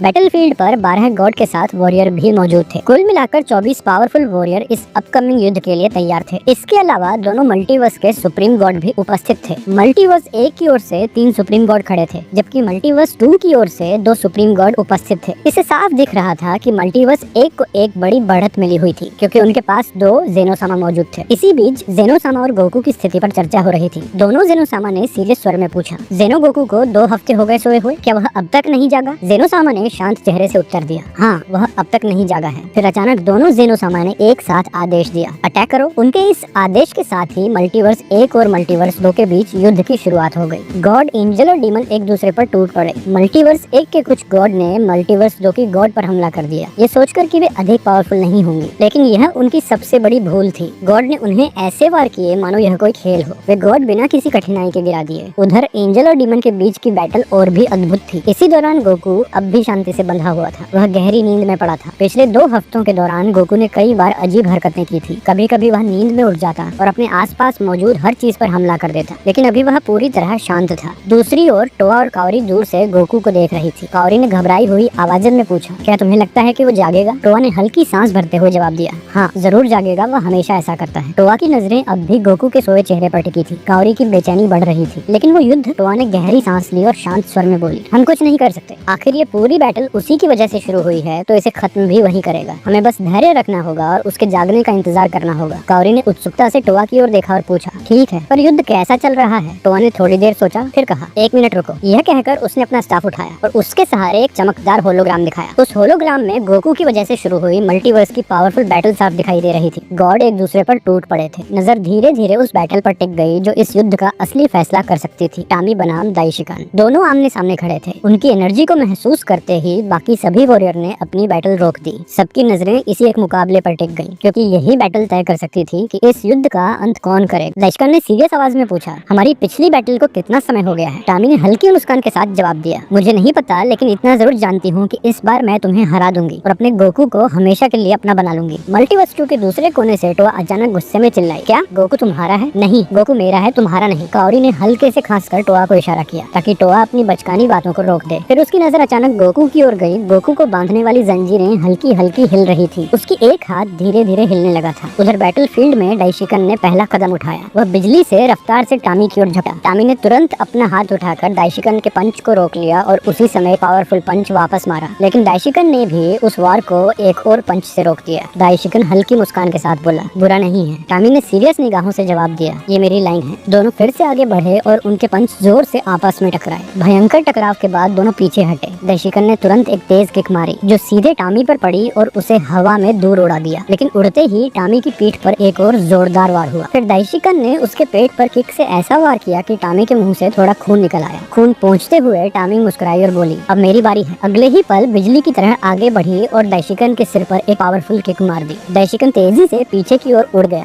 सीधे एक एस्टेरॉइड से टकराते ही धमाके के साथ चकनाचूर हो गया, लेकिन टामी यही नहीं रुकी। वह पल भर में दाइशिकन के सामने पहुंच गई और उसके पेट पर तेज तेज कई पंच बरसाने लगी। हर वार की पावर इतनी ज्यादा थी कि दाइशिकन के मुंह से खून छलक पड़ा। इसी बीच गोकू की पलकों में हलचल हुई। उसने धीरे धीरे अपनी आंखें खोली। उसकी नजर अपने शरीर को जकड़े मजबूत बंधनों पर पड़ी, लेकिन उसके मन में यादें टटोलने की कोशिश चल रही थी। उसके दिमाग में बस एक ही बात बार बार गूंज रही थी, टामी का आदेश, हिलो मत, बिल्कुल मत हिलो। वह उसी पल को याद करने की कोशिश करता रहा, पर कुछ और याद नहीं आ रहा था। धीरे धीरे उसकी नजर टोआ और काओरी पर गई। उनके पास ही एक होलोग्राम चमक रहा था जिसमें मल्टीवर्स की पावरफुल वॉर साफ दिखाई दे रही थी। होलोग्राम में गोकू ने देखा दाइशिकन टामी से लड़ रहा था, लेकिन टामी उसे लगातार पीट रही थी। कमजोर सी आवाज में गोकू बुदबुदाया, नहीं दाइशिकन। उसकी आवाज बहुत हल्की थी, लेकिन टोआ ने वह सुन ली। वह खुशी से मुस्कुराई और बोली, हेलो गोकू, लगता है तुम अब होश में आ गए हो। गोकू ने धीरे धीरे आंखें पूरी खोली और कहा, हाँ, लेकिन दाइशिकन को टामी क्यों हरा रही है? टोआ ने गहरी सांस लेते हुए समझाया, देखो गोकू, जब तुम बेहोश हुए थे और अपने जेनोसामा से बात कर रहे थे, उसी समय उन्होंने ये सब देखा। तभी जेनोसामा ने मल्टीवर्स 2 पर युद्ध की अनाउंसमेंट कर दी। गोकू की आंखें चौड़ी हो गईं। क्या लॉर्ड बिरस भी सभी मेरे लिए लड़ रहे हैं? दाइशिकन टामी से हार रहा है और मैं यहाँ बिल्कुल बेबस। उसके अंदर से गुस्से और दर्द की लहर उठी। नहीं, मुझे कुछ करना होगा, सबकी रक्षा करनी होगी। गोकू जोर से चिल्लाया। वह उठने की पूरी कोशिश करने लगा, लेकिन उसका शरीर अब भी कमजोर था। जंजीरें बहुत मजबूत थी। हर कोशिश बेकार जा रही थी, फिर भी वह लगातार खुद को छुड़ाने की कोशिश कर रहा था। मुझे यहाँ से बाहर निकलना ही होगा। टोआ ने उसे देखा और पूछा, रुको गोकू, क्या तुम सच में इस हालत में कुछ करने की स्थिति में हो? गोकू ने गुस्से में चिल्लाया, बस करो ये बातें, मुझे यहाँ से तुरंत निकालो। मुझे इस बेकार की वार रोकनी है। टोआ ने काओरी की तरफ नजर डाली, मानो उससे कोई फैसला करवाना चाहती हो। फिर बहुत धीमी आवाज में बुदबुदाई, गोकू तुम मेरे होने चाहिए। गोकू जोर लगाता रहा। उसने अपनी सारी पावर लगा दी ताकि जंजीरों को तोड़ सके। जहाँ जंजीरें उसकी त्वचा से लगी थी, वहाँ से धुआं उठने लगा। समझ नहीं आ रहा था कि धुआं जंजीरों से निकल रहा था या फिर गोकू की जलती हुई त्वचा से। हवा बहुत भारी हो गई है, काओरी ने गले को पकड़ते हुए कहा। टोवा ने गहरी सांस ली और बोली, हमें इसे आजाद करना होगा। मुझे परवाह नहीं अगर इससे टामी नाराज भी हो। हाँ, तुम सही कह रही हो। टोवा ने खुद से ही सहमति जताई और उसके चेहरे पर एक शातिर मुस्कान फैल गई। काओरी ने शक से पूछा, टोवा तुम्हारे दिमाग में आखिर चल क्या रहा है? टोवा गोकू के पास आई और बोली, गोकू अब और जोर मत लगाओ वरना खुद को और चोट पहुंचाओगे। मैं तुम्हें आजाद करूंगी। गोकू ने आंखें सिकुड़ते हुए कहा, सच में? और मैं कैसे यकीन करूं कि तुम पर भरोसा किया जा सकता है? टोवा मुस्कुराई और बोली, मैं तुम्हें तभी आजाद करूंगी अगर तुम वादा करो कि तुम मेरे गुलाम बनोगे। गोकू की आंखें गुस्से से चमक उठी। क्या तुम पागल हो गई हो? अगर तुमने ऐसा किया तो तुम्हारी अपनी माँ भी तुम्हें माफ नहीं करेगी। मैं तुम्हें उस हाल से बचा नहीं पाऊंगा। गोकू ने ठंडे स्वर में कहा। टोवा फिर भी मुस्कुराई और बोली, मुझे पता है तुम बार बार अपनी सीमाओं को तोड़ने वाले मॉर्टल हो। मुझे यकीन है कि तुम ये कर सकते हो, लेकिन शर्त वही है, मेरे गुलाम बनो वरना मैं कुछ नहीं करूंगी। गोकू ने गहरी सांस ली और कहा, मैं टामी का गुलाम पहले ही बना हुआ हूँ। उसने जो कॉलर मेरी गर्दन पर लगाया है वह सीधे उससे जुड़ा हुआ है। मैं चाहकर भी तुम्हारी ये शर्त पूरी नहीं कर सकता। टोवा, गोकू बिल्कुल सही कह रहा है, कोई पागलपन मत करो, काओरी ने टोवा को समझाते हुए कहा। टोवा धीरे धीरे गोकू के पास आई और अपना हाथ उसके कॉलर पर रखा। जैसे ही उसका हाथ कॉलर से टकराया, कॉलर से निकली एनर्जी ने टोवा के हाथ को हल्का सा जला दिया। टोवा दर्द से हल्का कराही पर फिर भी बोली, मैं यह कर सकती हूँ, लेकिन इसके लिए जरूरी है कि तुम अपने दिल की गहराई से इसे स्वीकार करो। गोकू ने भौहें चढ़ाते हुए कहा, मुझे नहीं पता, मैं इस पर भरोसा नहीं कर सकता। टोवा ने उसकी आंखों में देखते हुए कहा, अपने पूरे दिल से चाहो कि तुम मेरे गुलाम बनो, टामी से अलग। मैं तुम्हारे साथ अच्छा व्यवहार करूंगी। गोकू ने पास के होलोग्राम की ओर देखा। होलोग्राम में टामी और दाइशिकन की मौत की बैटल चल रही थी। दोनों की टक्कर और ज्यादा खतरनाक होती जा रही थी। टामी को बढ़त मिल चुकी थी। एक पल में उसने दाइशिकन पर पावरफुल हमला किया। उसका हाथ सीधे दाइशिकन की पसलियों के नीचे तक घुस गया। दाइशिकन ने खून खांसते हुए कराह उठा। सब खत्म हो गया, टामी ने ठंडी आवाज में कहा। नहीं, अभी नहीं। दाइशिकन ने टामी की कलाई पकड़ ली ताकि वह अपना हाथ बाहर न निकाल सके। मुझे छोड़ दो, टामी ने गुस्से से चीखा। अचानक दाइशिकन का पूरा शरीर तेज रोशनी में चमकने लगा। अब तुम मेरे साथ चलोगी, दाइशिकन ने कहा। गोकू होलोग्राम देखते ही बुरी तरह बौखला उठा। नहीं। फिर उसने पूरी ताकत से चिल्लाया, टोवा, मैं मानता हूँ मैं तुम्हारा गुलाम बनूंगा, बस जल्दी करो, उसे बचा लो अभी। टोवा ने दांत भींचते हुए कहा। वह फिर से गोकू के कॉलर को पकड़ती है। कॉलर की एनर्जी उसके हाथ को भयंकर दर्द दे रही थी, लेकिन वह डटी रही। कसम खाओ कि तुम मेरे गुलाम बनोगे, टोवा ने जोर से कहा। मैं कसम खाता हूँ, गोकू ने चिल्लाते हुए कहा, मानो अपनी आत्मा तक उसे सौंप दी हो। तुरंत ही गोकू का कॉलर लाल चमकने लगा। उसकी गर्मी इतनी बढ़ गई कि टोवा का हाथ जलने लगा, जिससे वह हाथ खींचने पर मजबूर हो गई। तभी गोकू को बांध कर रखने वाली सभी जंजीरें एक एक करके राख में बदलने लगी। उसी समय तामी और दाइशिकन को एक अजीब सी सनसनाहट महसूस हुई, जैसे किसी पावरफुल कंपन ने पूरे मल्टीवर्स को हिला दिया हो। यही एहसास सभी गॉड, एंजल और डीमन को भी हुआ। ये क्या है? दोनों जेनोसामा चौंक कर बोले, ये तो सुप्रीम पीस की एनर्जी से भी परे लग रहा है। जेनोसामा ने आश्चर्य से कहा। उधर गोकू अपने सीने में जलन जैसा तेज दर्द महसूस कर रहा था। उसकी आंखें लाल हो उठी और उसका एनर्जी बेकाबू होकर फैलने लगी। गोकू को क्या हो रहा है? काओरी ने डरते हुए पूछा। मुझे भी समझ नहीं आ रहा, टोवा ने घबराई आवाज में कहा। गोकू के गले में पड़ा कॉलर उसकी त्वचा को जलाने लगा और धीरे धीरे उसकी देह के भीतर समा गया। कॉलर के पूरी तरह अंदर जाते ही गोकू के चेहरे पर एक मिस्टीरियस मुस्कान फैल गई। काओरी जमीन पर गिर पड़ी, सांस लेने के लिए जूझ रही थी। टोवा भी हाँफ रही थी। ऐसा लग रहा है जैसे उसकी पावर हवा को ही जला रही हो, टोवा ने कांपते हुए कहा। इस बीच दाइशिकन और तामी एक दूसरे को घूरते हुए खड़े रहे। बाकी सभी बैटल रोकर उनकी ओर देख रहे थे। अब तुम्हारा अंत आ गया है, टामी ने ठंडी आवाज में कहा। उसने अपने हाथ को एनर्जी से ढक लिया और दाइशिकन का गला काटने के लिए आगे बढ़ी, लेकिन तभी बिना किसी चेतावनी के गोकू अचानक उनके बीच प्रकट हो गया। उसने तामी का हाथ मजबूती से पकड़ लिया। गोकू, वीरस ने हैरानी से पुकारा। नहीं, ये सच नहीं हो सकता, वीरस ने आंखें फैलाकर कहा। दोनों जेनोसामा भी दंग रह गए। गोकू, तुम जाग गए? तामी ने आश्चर्य में पूछा। मैं कभी सोया ही नहीं था, गोकू ने ठंडी आवाज में जवाब दिया। क्या? तामी ने घबरा कर कहा। अगले ही पल गोकू का एनर्जी पूरी तरह फट पड़ा और उसकी गूंज पूरे मल्टीवर्स में गूंजने लगी। उस एनर्जी के दबाव से दाइशिकन दूर जा गिरे और टामी गोकू की मजबूत पकड़ से छूट नहीं पाई। मुझे छोड़ दो, ये तुम्हें आदेश है, टामी गुस्से से चिल्लाई। अब तुम्हारा मुझ पर कोई अधिकार नहीं है, गोकू ने सीरियस स्वर में कहा। फिर उसने पूरे पावर से तामी के सीने पर पंच मारा। तामी दूर जा गिरी। गोकू, इसमें तो वही एनर्जी है जो सुप्रीम पीस के पास होती है, एक जेनोसामा ने आश्चर्य से कहा। हाँ गोकू, अब बहुत पावरफुल हो चुका है, दूसरे जेनोसामा ने सिर हिलाकर कहा। अब जबकि गोकू जाग गया है, मुझे लगता है कि इस युद्ध का कोई अर्थ नहीं रह गया, जेनोसामा ने धीरे से कहा। दोनों जेनोसामा कुछ पल एक दूसरे को देखते रहे और फिर सहमति में बोले, ठीक है। इस बीच टोवा और काओरी बैटलफील्ड में पहुंच गए। टामी स्पेस में तैर रही थी, मुश्किल से सांस ले पा रही थी। उसकी सीरियस चोट से खून रिस रहा था। अगर मैं थकी न होती तो गोकू मुझे कभी हरा नहीं पाता। टोवा उसके पास आकर खड़ी हो गई। तुम, तामी ने कमजोर आवाज में कहा। मैंने ही इस युद्ध को रोका है माँ, टोआ ने ठंडी निगाहों से कहा। माँ, किरण क्रोध से चिल्लाया। वह तुरंत गोकू के सामने आ खड़ा हुआ। तुम जैसे मॉर्टल सिर्फ डिस्ट्रॉयड किए जाने के योग्य हो, किरण ने गुस्से से कहा। भाई, गोकू से दूर हट जाओ, टोआ ने सीरियस स्वर में चेतावनी दी। सभी गॉड टोआ को हैरानी से देखने लगे। ये तुम्हें क्या हो गया है? किरण ने गुस्से में पूछा। गोकू मेरा गुलाम है, टोआ ने ठंडी मुस्कान के साथ जवाब दिया। ये क्या हो रहा है? किरण ने हैरानी से कहा। हाँ, ये सच में क्या हो रहा है? दोनों जेनो-सामा भी एक साथ बोले। टोआ, ये सब क्या है? जेनो-सामा ने भी पूछा। टोआ ने बिना झिझक उत्तर दिया। मैंने गोकू को अपना गुलाम बनाया है, क्योंकि यही समझौता पहले मैंने अपनी माँ से किया था। धोखेबाज, तामी गुस्से से चिल्लाई। गोकू, मैं तुम्हें आदेश देती हूँ, टोआ को खत्म कर दो। आप ऐसा आदेश कैसे दे सकती हैं? मैं ये आदेश नहीं मानूंगा, गोकू ने सीरियस से कहा। अब मैं तुम्हारा गुलाम नहीं हूँ,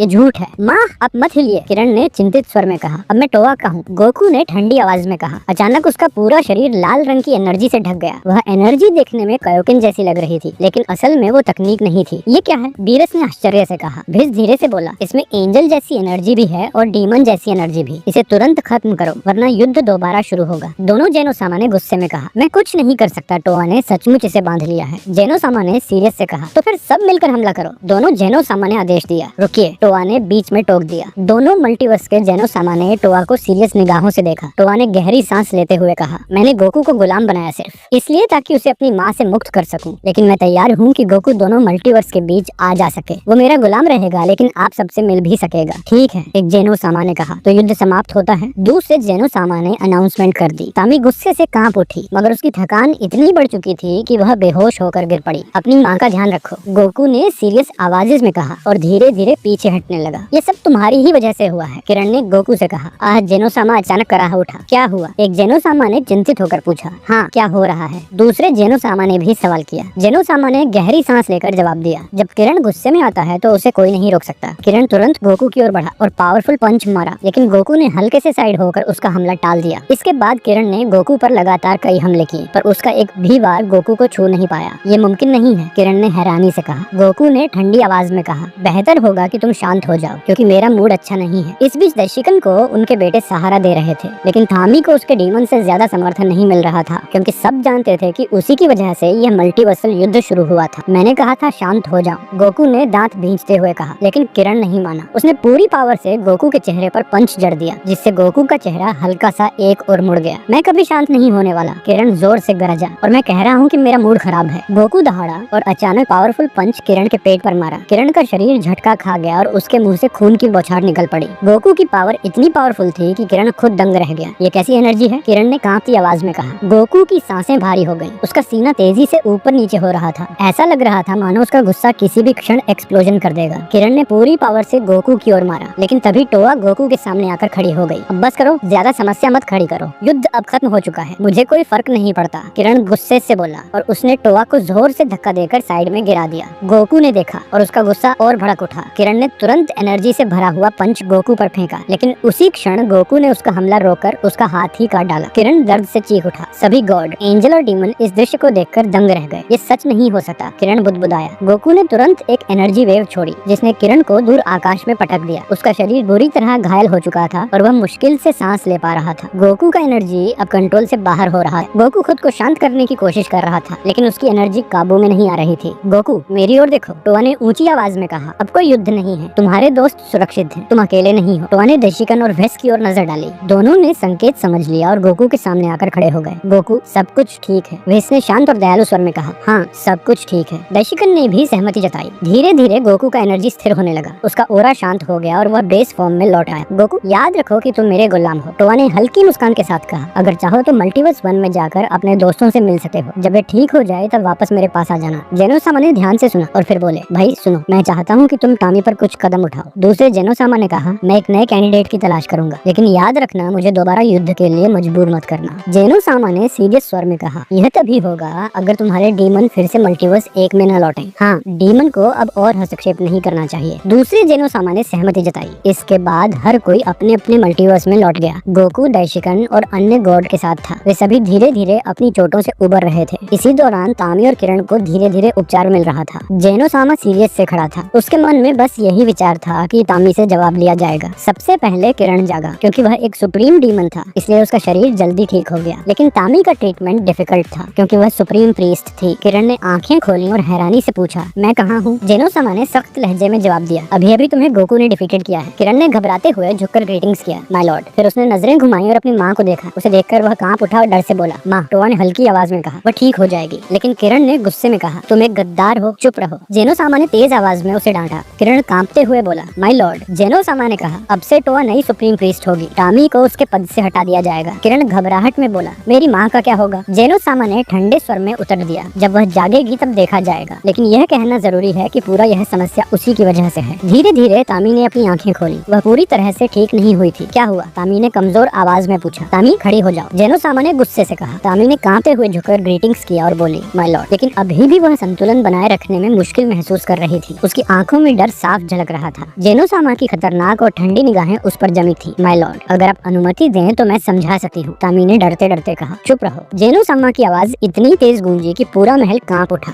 सभी डीमन डर गए। उन्हें याद ही नहीं था कि उन्होंने कब आखिरी बार जेनो सामा को इतना गुस्सा देखा था। तुम्हारी वजह से ये युद्ध हुआ, इसीलिए तुम्हें तुम्हारे पद से हटा दिया जाएगा, जेनो सामा ने कठोर स्वर में कहा। नहीं, आप मेरे साथ ऐसा नहीं कर सकते, तामी ने निराश होकर कहा। जेनो सामा ने कहा, अब से टोआ सुप्रीम प्रीस्ट होगी और तुम टोआ की जगह लोगी। फिर जेनो सामा ने अपना हाथ आगे बढ़ाया। तामी का बहुत बड़ा हिस्सा एनर्जी उससे छिन गया और सीधे टोआ को ट्रांसफर्ड हो गया। टोआ ने एनर्जी को महसूस करते हुए कहा, यह एनर्जी, मैंने इससे पहले कभी ऐसा अनुभव नहीं किया। जेनो सामा सीधे स्वर में बोले, टोआ, आशा करता हूँ कि यह एक्सपीरियंस तुम्हें सबक देगा ताकि तुम वही गलतियाँ फिर से न दोहराओ। टोआ झुककर बोली, माय लॉर्ड, मैं आपको कभी निराश नहीं करूंगी। दूसरी ओर तामी ने मन ही मन सोचा, धोखेबाज। जेनो सामा ने आदेश दिया, अब सब अपने अपने यूनिवर्स में लौट जाओ और अपनी अपनी जिम्मेदारियां संभालो। इसके बाद सभी डिमोम अपने अपने यूनिवर्स की ओर लौट गए। किरण के मन में गहरी नाराजगी थी। तामी भी भीतर से टूटी हुई थी। दोनों ही टोआ को एक गद्दार समझ रहे थे। अपने यूनिवर्स में पहुंचकर तामी सीधा काउरी के सामने प्रकट हुई। काउरी, मैं आ गई हूँ। काउरी झुककर बोली, तामी, मैं आपकी किस प्रकार सहायता कर सकती हूँ? तामी ने ठंडी आवाज में जवाब दिया, अब मुझे किसी सहायता की जरूरत नहीं, मैं अब टोआ का पद संभाल रही हूँ। क्या ये पॉसिबल नहीं है? काउरी ने चौंकते हुए कहा। तामी ने गुस्से में कहा, यकीन करो या मत करो, तुम्हारी वह दोस्त ने मुझे धोखा दिया और मैं इस विषय पर और बात नहीं करना चाहती। काउरी ने सिर झुकाकर कहा, जैसा आप चाहें, समझ गई। इस बीच मल्टीवर्स 1 में सभी गॉड और एंजल धीरे धीरे अपने अपने यूनिवर्स में लौट चुके थे। सब कुछ सामान्य हो चुका था। तो ठीक है, अब मुझे जाना होगा, गोकू ने मुस्कुराते हुए कहा। नहीं, थोड़ा और रुक जाओ, एक जेनो सामा ने कहा। हाँ, थोड़ी देर और हमारे साथ रहो, दूसरे जेनो सामा ने भी रिक्वेस्ट किया। गोकू ने हल्की उदासी के साथ जवाब दिया, आप लोग जानते हैं कि मैं ऐसा नहीं कर सकता। अब मैं टोआ का गुलाम हूँ और उससे लड़ नहीं सकता। याद रखिए, उसी ने मुझे यहाँ मल्टीवर्स 1 में आने की परमिशन दी थी, इसलिए चिंता मत कीजिए, हम फिर मिलेंगे। देशिकन ने इमोशनल स्वर में कहा। गोकू, अपना ख्याल रखना, हमें पता है कि आप हमेशा सही काम करेंगे। ठीक है, आप सब भी अपना ख्याल रखें, गोकू ने मुस्कुराते हुए कहा। इसके बाद गोकू मल्टीवर्स 1 से सीधा वापस लौट आया। टोआ ने मुस्कुराकर कहा, तो गोकू, आखिरकार तुम लौट आए। गोकू ने शांत स्वर में उत्तर दिया,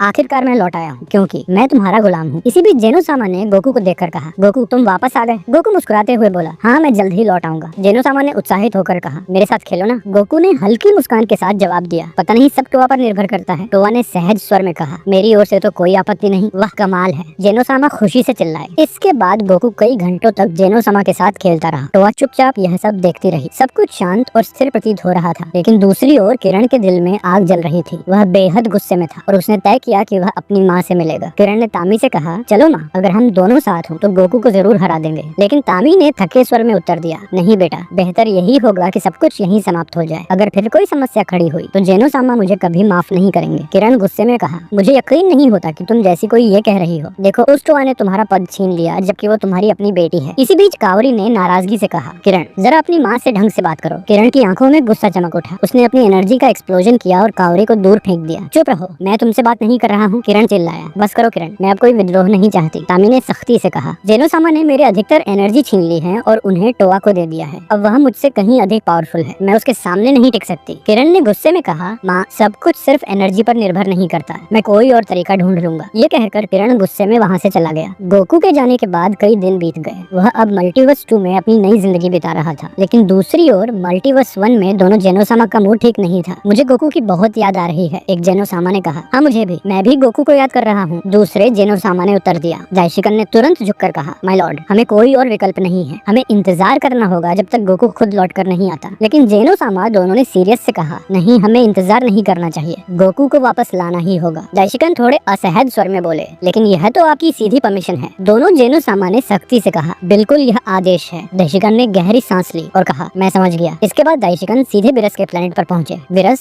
जो सो रहा था, तुरंत डर के मारे उठ बैठा। ग्रैंड प्रीस्ट, बिरस ने झुककर ग्रीटिंग्स किया। दाइशिकन ने शांत स्वर में कहा, लॉर्ड बिरस, आपको डराने का मेरा कोई इरादा नहीं था, दरअसल मैं अपने बेटे को ढूंढ रहा हूँ। तभी अचानक विस वहाँ प्रकट हुआ। क्या आप मुझे ढूंढ रहे थे? दाइशिकन ने सिर हिलाकर कहा, व्हिस, मुझे जेनोसामा का आदेश मिला है। हमें हर हाल में गोकू को टोवा की गुलामी से मुक्त करना होगा और उसे हमारे पास वापस लाना होगा। बेरस ये सुनकर हक्का बक्का रह गया और फिर अचानक बेहोश होकर गिर पड़ा। ये इसे क्या हो गया? दाइशिकन ने हैरानी से पूछा। व्हिस ने हल्की मुस्कान के साथ कहा, कुछ नहीं, दरअसल ये अब भी उस मल्टीवर्स युद्ध के सदमे से बाहर नहीं निकले हैं, लेकिन अगर हम गोकू को मुक्त करने की कोशिश करेंगे तो यह एक नई युद्ध को जन्म दे सकता है। दाइशिकन ने कहा, मुझे पता है, लेकिन जेनोसामा को उस बात की बहुत परवाह नहीं है। उनके लिए गोकू की वापसी सबसे इम्पोर्टेंट है। व्हिस ने गहरी सांस लेते हुए कहा, समझ गया तो ठीक है, मुझे एक रास्ता सूझ रहा है। हमें सुपर ड्रैगन बॉल की तलाश करनी होगी, इस पर मुझे संदेह है। आखिरकार ये मामला मल्टीवर्स 2 से जुड़ा है। व्हिस ने सेल्फ कॉन्फिडेंस से मुस्कुराते हुए उत्तर दिया, मुझे मालूम है, लेकिन मेरे पास एक प्लान है। इसके लिए मुझे सुपर ड्रैगन बॉल की जरूरत होगी। कुछ दिन बाद टोवा गोकू को मल्टीवर्स 2 के विभिन्न प्लेस दिखा रही थी। वाह, ये जगह तो सचमुच अमेजिंग है, गोकू ने हैरानी से कहा। टोवा मुस्कुराते हुए बोली, हाँ, अगर ध्यान से देखो तो ये मल्टीवर्स 1 से भी ज्यादा सुंदर लगता है। गोकू ने सिर हिलाया, नहीं, मुझे तो ऐसा बिल्कुल नहीं लगता। इतने में अचानक किरण उनके सामने प्रकट हुआ और उनकी जर्नी में बाधा डाल दी। किरण, अब क्या चाहता है तू? टोवा ने कठोर स्वर में पूछा। किरण ने गोकू को घूरते हुए कहा, मैं गोकू से बात करने आया हूँ। गोकू ने शांत स्वर में कहा, देखो, मैं तुमसे लड़ना नहीं चाहता, बेहतर होगा कि तुम यहाँ से चले जाओ। किरण ने ठंडी हंसी के साथ जवाब दिया, मैं तुम्हें लड़ाई के लिए चुनौती देने आया हूँ गोकू। टोवा ने चिल्लाकर कहा, किरण, ये मत भूलो, गोकू तुम्हें मार सकता है, बेवकूफी मत करो। लेकिन किरण सेल्फ कॉन्फिडेंस से बोला, नहीं, ऐसा नहीं होगा, क्योंकि हम यह लड़ाई एक हफ्ते बाद करेंगे। क्या 1 हफ्ता? टोवा ने आश्चर्य से पूछा, तुम आखिर योजना क्या बना रहे हो? किरण ने मुस्कुराकर कहा, कोई योजना नहीं, बस उस अपमान का बदला लेना चाहता हूँ जो पिछली मल्टीवर्स की बैटल में हुआ था। फिर उसने गोकू को घूरते हुए कहा, तो बताओ गोकू, तुम चुनौती एक्सेप्ट करते हो या डर गए हो? गोकू ने सीरियस से उत्तर दिया, हाँ, मैं एक्सेप्ट करता हूँ। नहीं गोकू, तुम ऐसा नहीं करोगे, ये मेरा आदेश है, टोवा ने गुस्से में कहा। गोकू थोड़ी देर चुप रहा, फिर शांत स्वर में बोला, ठीक है, मैं इस लड़ाई को रिजेक्शन करता हूँ। किरण ने कहा, क्या हुआ टोवा, क्या तुम्हें अपने ही गुलाम पर भरोसा नहीं है? टोवा ने गुस्से से उसकी ओर देखा और बोली, मुझे नहीं पता कि तुम क्या योजना बना रहे हो, लेकिन इतना तय है कि यह जरूर कोई चाल है। गोकू ने गहरी सांस लेते हुए कहा, किरण, मुझे तुम्हारी माँ के लिए अफसोस है, लेकिन जो हुआ उसने खुद ही अपने कर्मों से बुलाया। बेहतर होगा कि तुम अब अपना रास्ता लो। किरण ने आंखों में गुस्सा भरकर जवाब दिया, जैसा मैंने सोचा था, तुम सिर्फ एक कायर हो। ये सुनते ही गोकू का एनर्जी तेजी से बढ़ने लगा, उसकी आंखें लाल रंग में चमकने लगी। टोवा ने आदेश दिया, गोकू, मैं तुम्हें हमला करने से मना करती हूँ। गोकू कुछ पल के लिए शांत हो गया, लेकिन किरण लगातार उसे भड़काता रहा। किरण ने मजाक उड़ाते हुए कहा, देखो तो जरा, कितने दयनीय हो तुम,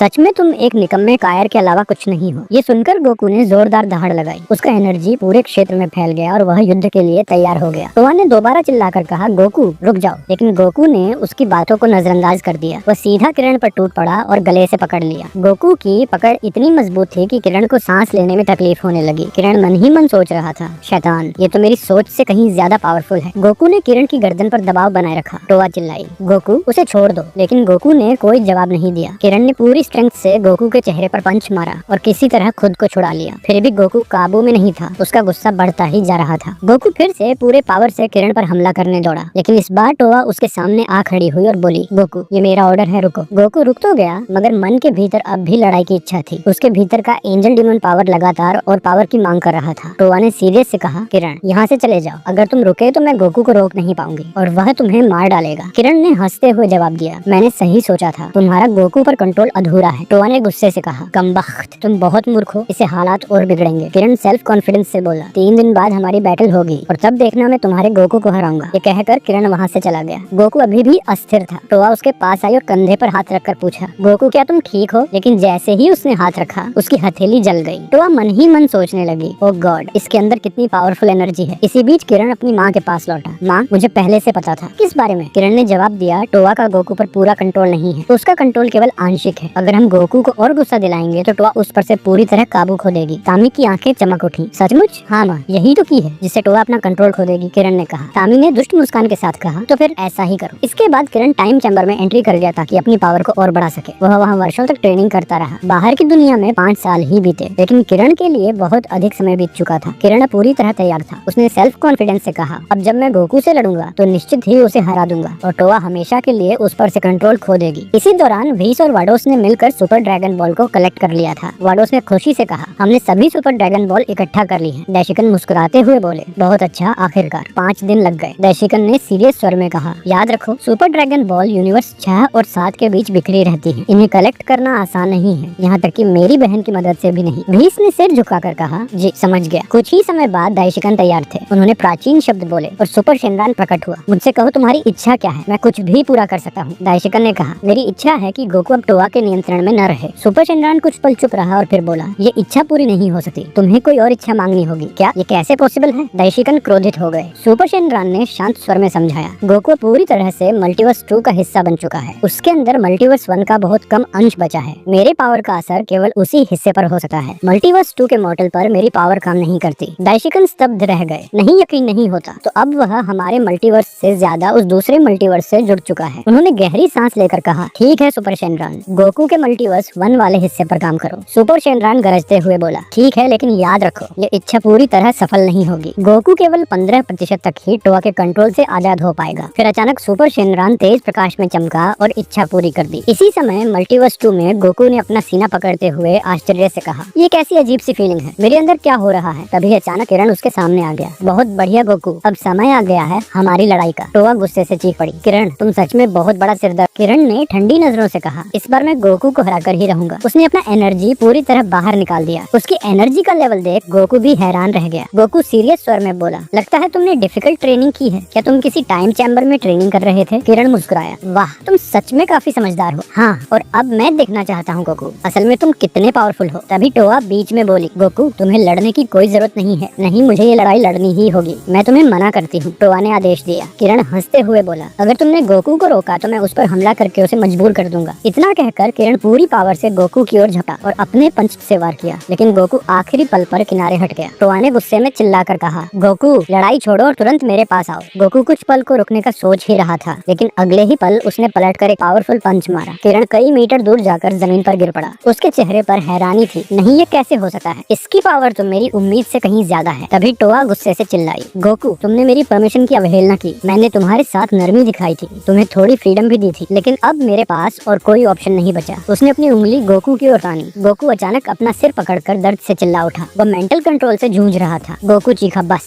अब बहुत हुआ, और सुपर साइयन ब्लू में ट्रांसफॉर्मेशन कर लिया और उसका एनर्जी एक्सप्लोजन हुआ और टोआ व किरण दोनों दूर जा गिरे। गोकू गुस्से में चिल्लाते हुए उसने टोआ को पुकारा। बिजली की रफ्तार से टोआ के पास पहुंचा और उसके चेहरे पर एक पावरफुल किक मारी। अब तुम्हारा मुझ पर कोई कंट्रोल नहीं है। गोकू पूरी तरह कंट्रोल से बाहर था। टोआ ने उस पर अपना कंट्रोल खो दिया था। किस तरह का डीमन यह है? टोआ चौंक कर पूछी। गोकू ने सख्त स्वर में कहा, शांत रहो, अब तुम मुझ पर कंट्रोल नहीं रखती। टोआ डर गई। तभी तामी वहाँ आकर बोली, हो सकता है। टोआ डरती हुई बोली, माँ तुम दोनों कैसे मेरे साथ ऐसा कर सकते हो? ये तुम्हारे साथ हुआ क्योंकि तुमने मुझे धोखा दिया और गोकू छीन लिया। तामी ने पावरफुल एनर्जी वेव छोड़ी और टोआ पर हमला किया, लेकिन गोकू ने अपनी जगह ले ली और उस हमले को एक साधारण वार से टाल दिया। तामी गुस्सा होकर पूछी, तुम क्या कर रहे हो? ये सब तुम्हारी वजह से हो रहा है। गोकू ने सीरियस से कहा। किरण ने कहा, हमें उसे अभी मार देना चाहिए। टोआ चौंकी और बोली, आप पागल हो गए हैं, वह जेनोसामा को बुलाकर बात करेगी। तामी हैरान होकर बोली, जेनोसामा क्या कहेगा? किरण ने जवाब दिया, जेनोसामा अभी उपलब्ध नहीं है। तभी गोकू सीरियस स्वर में पूछता है, सैनचान को तुमने क्या किया? किरण ने शांत होते हुए कहा, हमने उसे मौत के कगार पर नहीं मारा, बस उसे खेल से बाहर कर दिया है। टोआ अपना स्टाफ उठाकर देखती है। जेनोसामा का प्लेनेट क्रिस्टलों से ढका हुआ दिखता है। ये नहीं हो सकता, ये तो भूल के क्रिस्टल है। टोआ घबराकर बोली, सच में? तुम लोगों ने खुद जेनोसामा को कैद कर दिया? तुम लोग गद्दार हो। टोआ चिल्लाई, अब समय आ गया है कि मैं अपनी पावर वापस लूं। तामी गुस्से में बोली और टोआ की ओर झपटी। तामी ने पावरफुल किक मारी और टोआ सीधा वार झेल गई। गोकू तुरंत तामी की ओर बढ़ा, लेकिन तभी किरण उसके सामने आकर खड़ा हो गया। अब तू मुझसे ही लड़ेगा गंदे सयन। किरण पूरी पावर से गोकू की ओर झपटा। दोनों के बीच हाथ से हाथ की पावरफुल बैटल शुरू हो गई। अजीब बात ये थी कि गोकू ने अपना अल्ट्रा इंस्टिंक्ट का कोई भी फॉर्म इस्तेमाल नहीं किया। इधर टोआ और तामी के बीच भी पावरफुल टक्कर हो रही थी। दोनों के पास लगभग एक जैसी पावर थी। मुझे पता है भले ही जेनोसामा ने मेरी पावर का हिस्सा तुझे दे दिया हो, लेकिन ये मुझे हराने के लिए काफी भी नहीं है। तामी गुस्से में बोली, माँ प्लीज इसे रोक दो, मैंने तुम्हें धोखा नहीं दिया, ये सब तुमने ही शुरू किया था। तामी ने गुस्से में एक पावरफुल एनर्जी अटैक छोड़ा, लेकिन टोआ ने साइड में हटकर उसे बचा लिया। अगले ही पल टोआ गायब होकर तामी के पीछे आ गई और उसकी पीठ पर किक मारी। तुमने वादा किया था कि गोकू को मेरे लिए लाओगी, लेकिन तुमने उसे खुद के पास रख लिया। असली धोखा तो तुमने किया है। हाँ मैं मानती हूँ, लेकिन इसका ये मतलब नहीं कि तुम्हें मेरा पद छीनने का अधिकार है। तामी बोली और गुस्से में टोआ के पेट पर पंच जड़ दिया। तुम मूर्ख हो, मैंने वो फैसला नहीं लिया था, ये फैसला तो जेनोसामा का था। इसके बाद तामी और टोआ के बीच की बैटल और भी पावरफुल हो गई। दूसरी ओर गोकू और किरण भी जोरदार टक्कर में फंसे हुए थे। किरण तेजी से इधर उधर हिल डुल रहा था। उसकी स्पीड इतनी ज्यादा थी कि वह गोकू के लगभग हर हमले को आसानी से बचा रहा था। मुझे फर्क नहीं पड़ता कि तू एंजल डेमन है या कुछ और, तू मुझे नहीं हरा सका। किरण चिल्लाया और गोकू के चेहरे पर पावरफुल पंच जड़ दिया। गोकू कई मीटर दूर जाकर गिरा। वह धीरे धीरे अपनी धैर्य खोने लगा। तूने सच में बहुत परेशान करने वाला है। गोकू गुस्से में बोला, सुनो मैं अपना कंट्रोल खोना नहीं चाहता, इसलिए मैं तुझसे कह रहा हूँ ये सब यहीं खत्म कर दो। इस बैटल से कुछ हासिल नहीं होगा, मुझे कोई फर्क नहीं पड़ता। किरण चिल्लाया। उसने अपने दोनों हाथ जोड़े और एक पावरफुल एनर्जी ब्लास्ट छोड़ा। वो सीधा गोकू की ओर बढ़ा। गोकू ने उस हमले को दोनों हाथों से पकड़ लिया और रोकने की कोशिश करने लगा, लेकिन उसे बहुत ज्यादा मेहनत करनी पड़ रही थी। दत्त, इसमें इतनी पावर है जितनी मैंने सोची भी नहीं थी। गोकू मन ही मन सोच रहा था। धीरे धीरे उसका शरीर जवाब देने लगा। उसके हाथ दबाव के नीचे कांपने लगे। गोकू पूरी पावर नहीं निकालना चाहता था। उसे खुद से डर लग रहा था, क्योंकि अब वह एंजल डेमन बन चुका था। वह जानता था कि अगर उसने पूरा एनर्जी छोड़ दिया तो हालात काबू से बाहर हो सके हैं। लेकिन दबाव इतना बढ़ चुका था कि अब उसके पास कोई चारा नहीं बचा। अचानक गोकू की आंखें गहरे लाल रंग में चमकने लगी। उसका एनर्जी फट पड़ा और पूरे शरीर से लाल ओरा निकलने लगी। गोकू एंजल डेमन में ट्रांसफॉर्मेशन कर लिया। ये आखिर क्या चीज है? किरण हैरान होकर चिल्लाया। गोकू ने पावरफुल अटैक किया और उसी पल किरण के पावरफुल एनर्जी अटैक को पलटकर वापस भेज दिया और उसके पेट पर किक से इतना पावरफुल वॉर किया कि किरण दर्द से तड़प उठा। इस बीच तामी और टोआ ने अपनी बैटल रोक दी, क्योंकि उन्होंने गोकू का एनर्जी महसूस किया। गोकू, तुम्हें क्या हो रहा है? टोआ घबराकर बोली, लेकिन गोकू अब सुनने की हालत में नहीं था। उसने किरण पर लगातार हमले करने शुरू कर दिए। किरण के पास अब बचने का कोई रास्ता नहीं था। अगर मैंने कुछ नहीं किया तो मैं यहीं मर जाऊंगा, किरण हांफते हुए सोच रहा था। उसी समय दो पावरफुल वॉरियर सीधे गोकू की ओर बढ़ी। दोनों ने अपनी दुश्मनी भुलाकर मिलकर गोकू को रोकने की कोशिश की। गोकू ने उन दोनों की ओर नजर डाली। उसकी आंखों में खून सा लाल डरावना चमक थी। वह साफ था कि गोकू अब उनके खिलाफ भी लड़ने को तैयार था। देखा, ये सब तेरे कारण हुआ, टोआ ने तामी से गुस्से में कहा। चुप रहो, तामी झल्लाकर बोली। गोकू ने जोर से दहाड़ मारी और उसी पल दोनों पर एक एक हमला कर दिया। न तो तामी और न ही टोआ को उसे रोकने या बचने का मौका मिला। दोनों सीधा जमीन पर गिरी। उधर किरण अब स्पेस में लटका हुआ मुश्किल से सांस ले पा रहा था। उसका शरीर बुरी तरह घायल था। नहीं, ये सच नहीं हो सकता। वह हिलने की कोशिश कर रहा था, लेकिन उसके जख्म इतने गहरे थे कि वह बिल्कुल असहाय हो चुका था। गोकू अब पूरी तरह काबू से बाहर था। उसने टोआ और तामी पर हमला करना शुरू कर दिया। दोनों ने मिलकर उसका सामना करने की कोशिश की, लेकिन गोकू की पावर अब उनके लिए भी बहुत भारी पड़ रही थी। तामी चिल्लाई, टोआ, जल्दी मेरे असली पावर मुझे लौटा दो, वरना हम गोकू को रोक नहीं पाएंगे। टोआ घबराकर बोली, क्या पागल हो गई हो? मुझे नहीं पता कैसे करना है। ये काम तो जेनोसामा ने किया था। तामी ने जवाब दिया, नहीं, तुम कर सकती हो। मेरी असली पावर का हिस्सा तुम्हारे अंदर है। तुम अभी तक उसे पहचान नहीं पाई हो। अगर तुमने ये नहीं किया तो गोकू हमें खत्म कर देगा। इतने में गोकू पल भर में टोआ के सामने प्रकट हुआ और उसके पेट पर पावरफुल पंच मारा। टोआ दर्द से कराहती हुई बहुत दूर जा गिरी। तामी गुस्से में गोकू पर टूट पड़ी और उसकी पीठ पर एक पावरफुल किक मारी। गोकू पलटा और गुस्से से दहाड़ते हुए बोला, अब बहुत हो गया। उसने एनर्जी का एक्सप्लोजन किया। तामी ने बचने की कोशिश की, लेकिन अगले ही पल गोकू उसके पीछे प्रकट हुआ और एक खतरनाक पकड़ बनाकर उसके शरीर को जकड़ लिया। तामी की हड्डियां चरमराने लगी। वह दर्द से चिल्लाए, टोआ, जल्दी कुछ करो। टोआ कांप उठी। अब उसके पास और कोई रास्ता नहीं था। उसने हाथ फैलाया और अपनी एनर्जी तामी की ओर भेजी। नहीं, सिर्फ एनर्जी नहीं, मेरी असली पावर दो। टोआ ने आंखें बंद करके पूरी पावर से ध्यान लगाया। उसके चारों ओर एक तेज सफेद रोशनी फैल गई। धीरे धीरे उस रोशनी की धाराएं तामी के शरीर में समाने लगी। उसका शरीर चमकने लगा और उसकी पावर बढ़ती चली गई। उसके बाल और आंखें भयानक ओरा से दमक उठी। आखिरकार तामी ने पूरी पावर से चिल्लाकर गोकू की पकड़ तोड़ दी। वह आजाद हो चुकी थी। आखिरकार मेरे असली पावर जैसे पहले थी, तामी ने गर्व से कहा। टोआ थकी हुई जमीन पर गिर गई, लेकिन उसके चेहरे पर संतोष था, क्योंकि तामी अब पहले से कहीं ज्यादा पावरफुल हो चुकी थी। तामी सेल्फ कॉन्फिडेंस से बोली, गोकू, मैं तुम्हें अपना गुलाम बनाना चाहती थी, लेकिन अब तुम्हें खत्म करने का समय आ गया है। गोकू कुछ नहीं बोला। उसकी आंखें लाल थीं और वह पूरी तरह से अपने कंट्रोल से बाहर था। दोनों एक दूसरे की ओर तेजी से बढ़े और उनके पंच आपस में टकराए। धमाके की गूंज पूरे स्पेस में फैल गई। अब गोकू और तामी आमने सामने पावरफुल युद्ध में बंध चुके थे। तामी ने तेजी से गोकू की गर्दन पर वार किया। गोकू की रक्षा टूट गई और इसी मौके का फायदा उठाकर तामी ने उसके शरीर पर पंच की बरसात कर दी। उसके बाद उसने नजदीक से एक पावरफुल एनर्जी ब्लास्ट छोड़ा, जिससे गोकू तेजी से दूर जा गिरा। लेकिन गोकू तुरंत संभल गया। तामी उस पर फिर टूट पड़ी और पंच मारने ही वाली थी कि गोकू ने उसकी कलाई पकड़ ली। फिर उसने उसे अपनी ओर खींचकर पेट पर पावरफुल किक मारा। तामी खून उगलते हुए पीछे हटी। गोकू की आंखों में अब और भी गुस्सा भर चुका था। उसने तामी पर तेज रफ्तार से पंच मार दी। तामी चाहकर भी बच नहीं पाई और हर एक बार सीधा उसके शरीर पर पड़ा। नहीं, अगर ये ऐसे ही चलता रहा तो मैं हार जाऊंगी, तामी ने अंदर ही अंदर सोचा। गोकू ने गुस्से में एनर्जी ब्लास्ट की बारिश शुरू कर दी। तामी ने उन्हें चकमा देने की कोशिश की, लेकिन हमलों की संख्या इतनी ज्यादा थी कि बचना लगभग नामुमकिन हो गया। कुछ हमले सीधे उस जगह जा पहुंचे जहां टोआ और किरण बेहोश होकर स्पेस में तैर रहे थे, लेकिन अचानक उनके शरीर गायब हो गए। ये क्या हुआ? तामी ने हैरानी से कहा। उसी समय डाइशिकन और विस वहाँ प्रकट हुए। तुम कब से यहाँ हो? तामी ने पूछा, पर गोकू ने अचानक उसे पंच मारा और वह पीछे फेंक दी गई। डाइशिकन ने शांत स्वर में कहा, हम कुछ देर से सब देख रहे थे। हम गोकू को बचाने आए थे, तभी ये सब शुरू हो गया। विस आगे बढ़ा और बोला, अगर परमिशन हो तो मैं टोआ और किरण को अपने साथ ले जाकर उनका ट्रीटमेंट करता हूँ। ठीक है, जाओ, डाइशिकन ने इशारा किया। तुरंत ही विस दोनों को लेकर कावरी के प्लेनेट की ओर निकल पड़ा ताकि उन्हें ठीक किया जा सके। उधर युद्ध अब भी जारी था। डाइशिकन केवल खामोश खड़ा सब देख रहा था। अगर तुम गोकू को बचाने आए हो तो मेरी मदद करो उसे शांत करने में, तामी ने कहा। मुझे नहीं पता कि तुम पर भरोसा कर सकता हूँ या नहीं, डाइशिकन ने सीरियस स्वर में उत्तर दिया। मुझे सब पता है, यहाँ तक कि जेनोसामा की हालत के बारे में भी। गोकू का गुस्सा और पावर बढ़ती ही जा रही थी। उसके पंच और किक अब और भी तेज और खतरनाक हो गए। एक बार में उसने तामी के चेहरे पर पंच मारा, फिर पेट पर एक जोरदार किक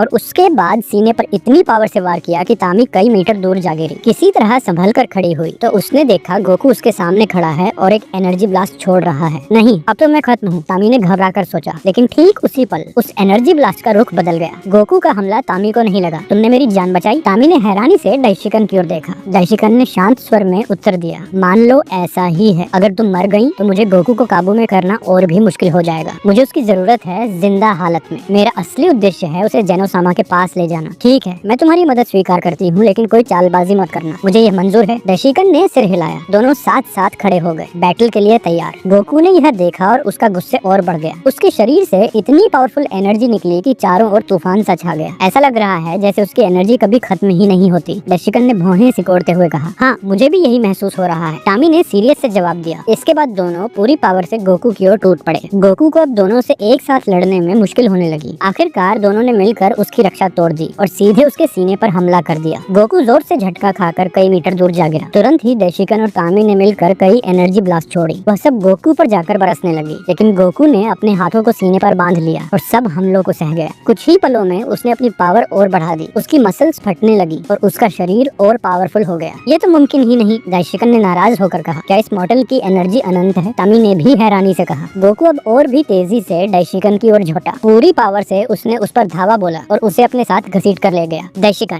तामी डर से चिल्लाई। दाइशिकन ने खुद को छुड़ाने की कोशिश की। उसने गोकू की पीठ पर लगातार कोहनियां मारी ताकि वह उसे छोड़ दे, लेकिन कोई असर नहीं हो रहा था। ये पागल भले ही अपने होश में न हो, पर जानता है कि क्या कर रहा है। वह मुझे बैटल से दूर कर रहा है, दाइशिकन ने सोचा। तामी तुरंत उनकी ओर उड़ने लगी, लेकिन दूरी लगातार बढ़ती जा रही थी। सिर्फ एक ही रास्ता है, दाइशिकन ने मन ही मन निर्णय लिया। उसने अपने चारों ओर एनर्जी का एक्सप्लोजन कर दिया। इससे उसकी बहुत एनर्जी खर्च हुई, लेकिन गोकू को सीधा नुकसान पहुंचा और वह दाइशिकन की पकड़ से छूट गया। बेवकूफ, जरा सा और होता तो मुझे मार ही डालता। उधर गोकू होश में आने की कोशिश कर रहा था। वह अपना चेहरा मलते हुए इधर उधर देखने लगा, यह समझने के लिए कि दाइशिकन कहाँ गया। फिर उसने देखा तामी और दाइशिकन साथ खड़े थे। धत्ता, उसने हमें देख लिया, तामी बोली। गोकू ने बिना देर किए एक पावरफुल एनर्जी ब्लास्ट उन दोनों की ओर दाग दी। तामी ने भी तुरंत अपनी एनर्जी से जवाबी हमला किया ताकि उसे रोक सके, लेकिन गोकू का हमला ज्यादा पावरफुल था और धीरे धीरे आगे बढ़ने लगा। तभी दाइशिकन तामी के पास आ खड़ा हुआ और उसने भी पावरफुल हमला किया। दोनों हमले मिलकर गोकू की एनर्जी का सामना करने लगे। हार मत मानो, हमें अभी उसे हराना ही होगा, दाइशिकन ने थोड़ा बेचैन होकर कहा। धिकार है, मैं हार नहीं सकता, गोकू ने सोचा और पूरी पावर लगा दी। एनर्जी का टकराव इतना भयंकर था कि गोकू लगातार पीछे धकेला जाने लगा, लेकिन फिर भी वह पूरी जिद के साथ हमले को रोकने में लगा रहा। हालत बेहद डिफिकल्ट हो चुकी थी। दोनों पूरी पावर से गोकू को दबाए रखने की कोशिश कर रहे थे। अगर हम उसे यहीं नहीं हराएंगे तो वो हमें मार डालेगा, तामी ने घबरा कर कहा। ये बात तो मैं भी समझ चुका हूँ, दाइशिकन ने जवाब दिया। तभी अचानक गोकू की पीठ पर एक पावरफुल एनर्जी ब्लास्ट से प्रहार हुआ। तामी और दाइशिकन ने हैरानी से पीछे देखा। यह हमला विस ने किया था। विस,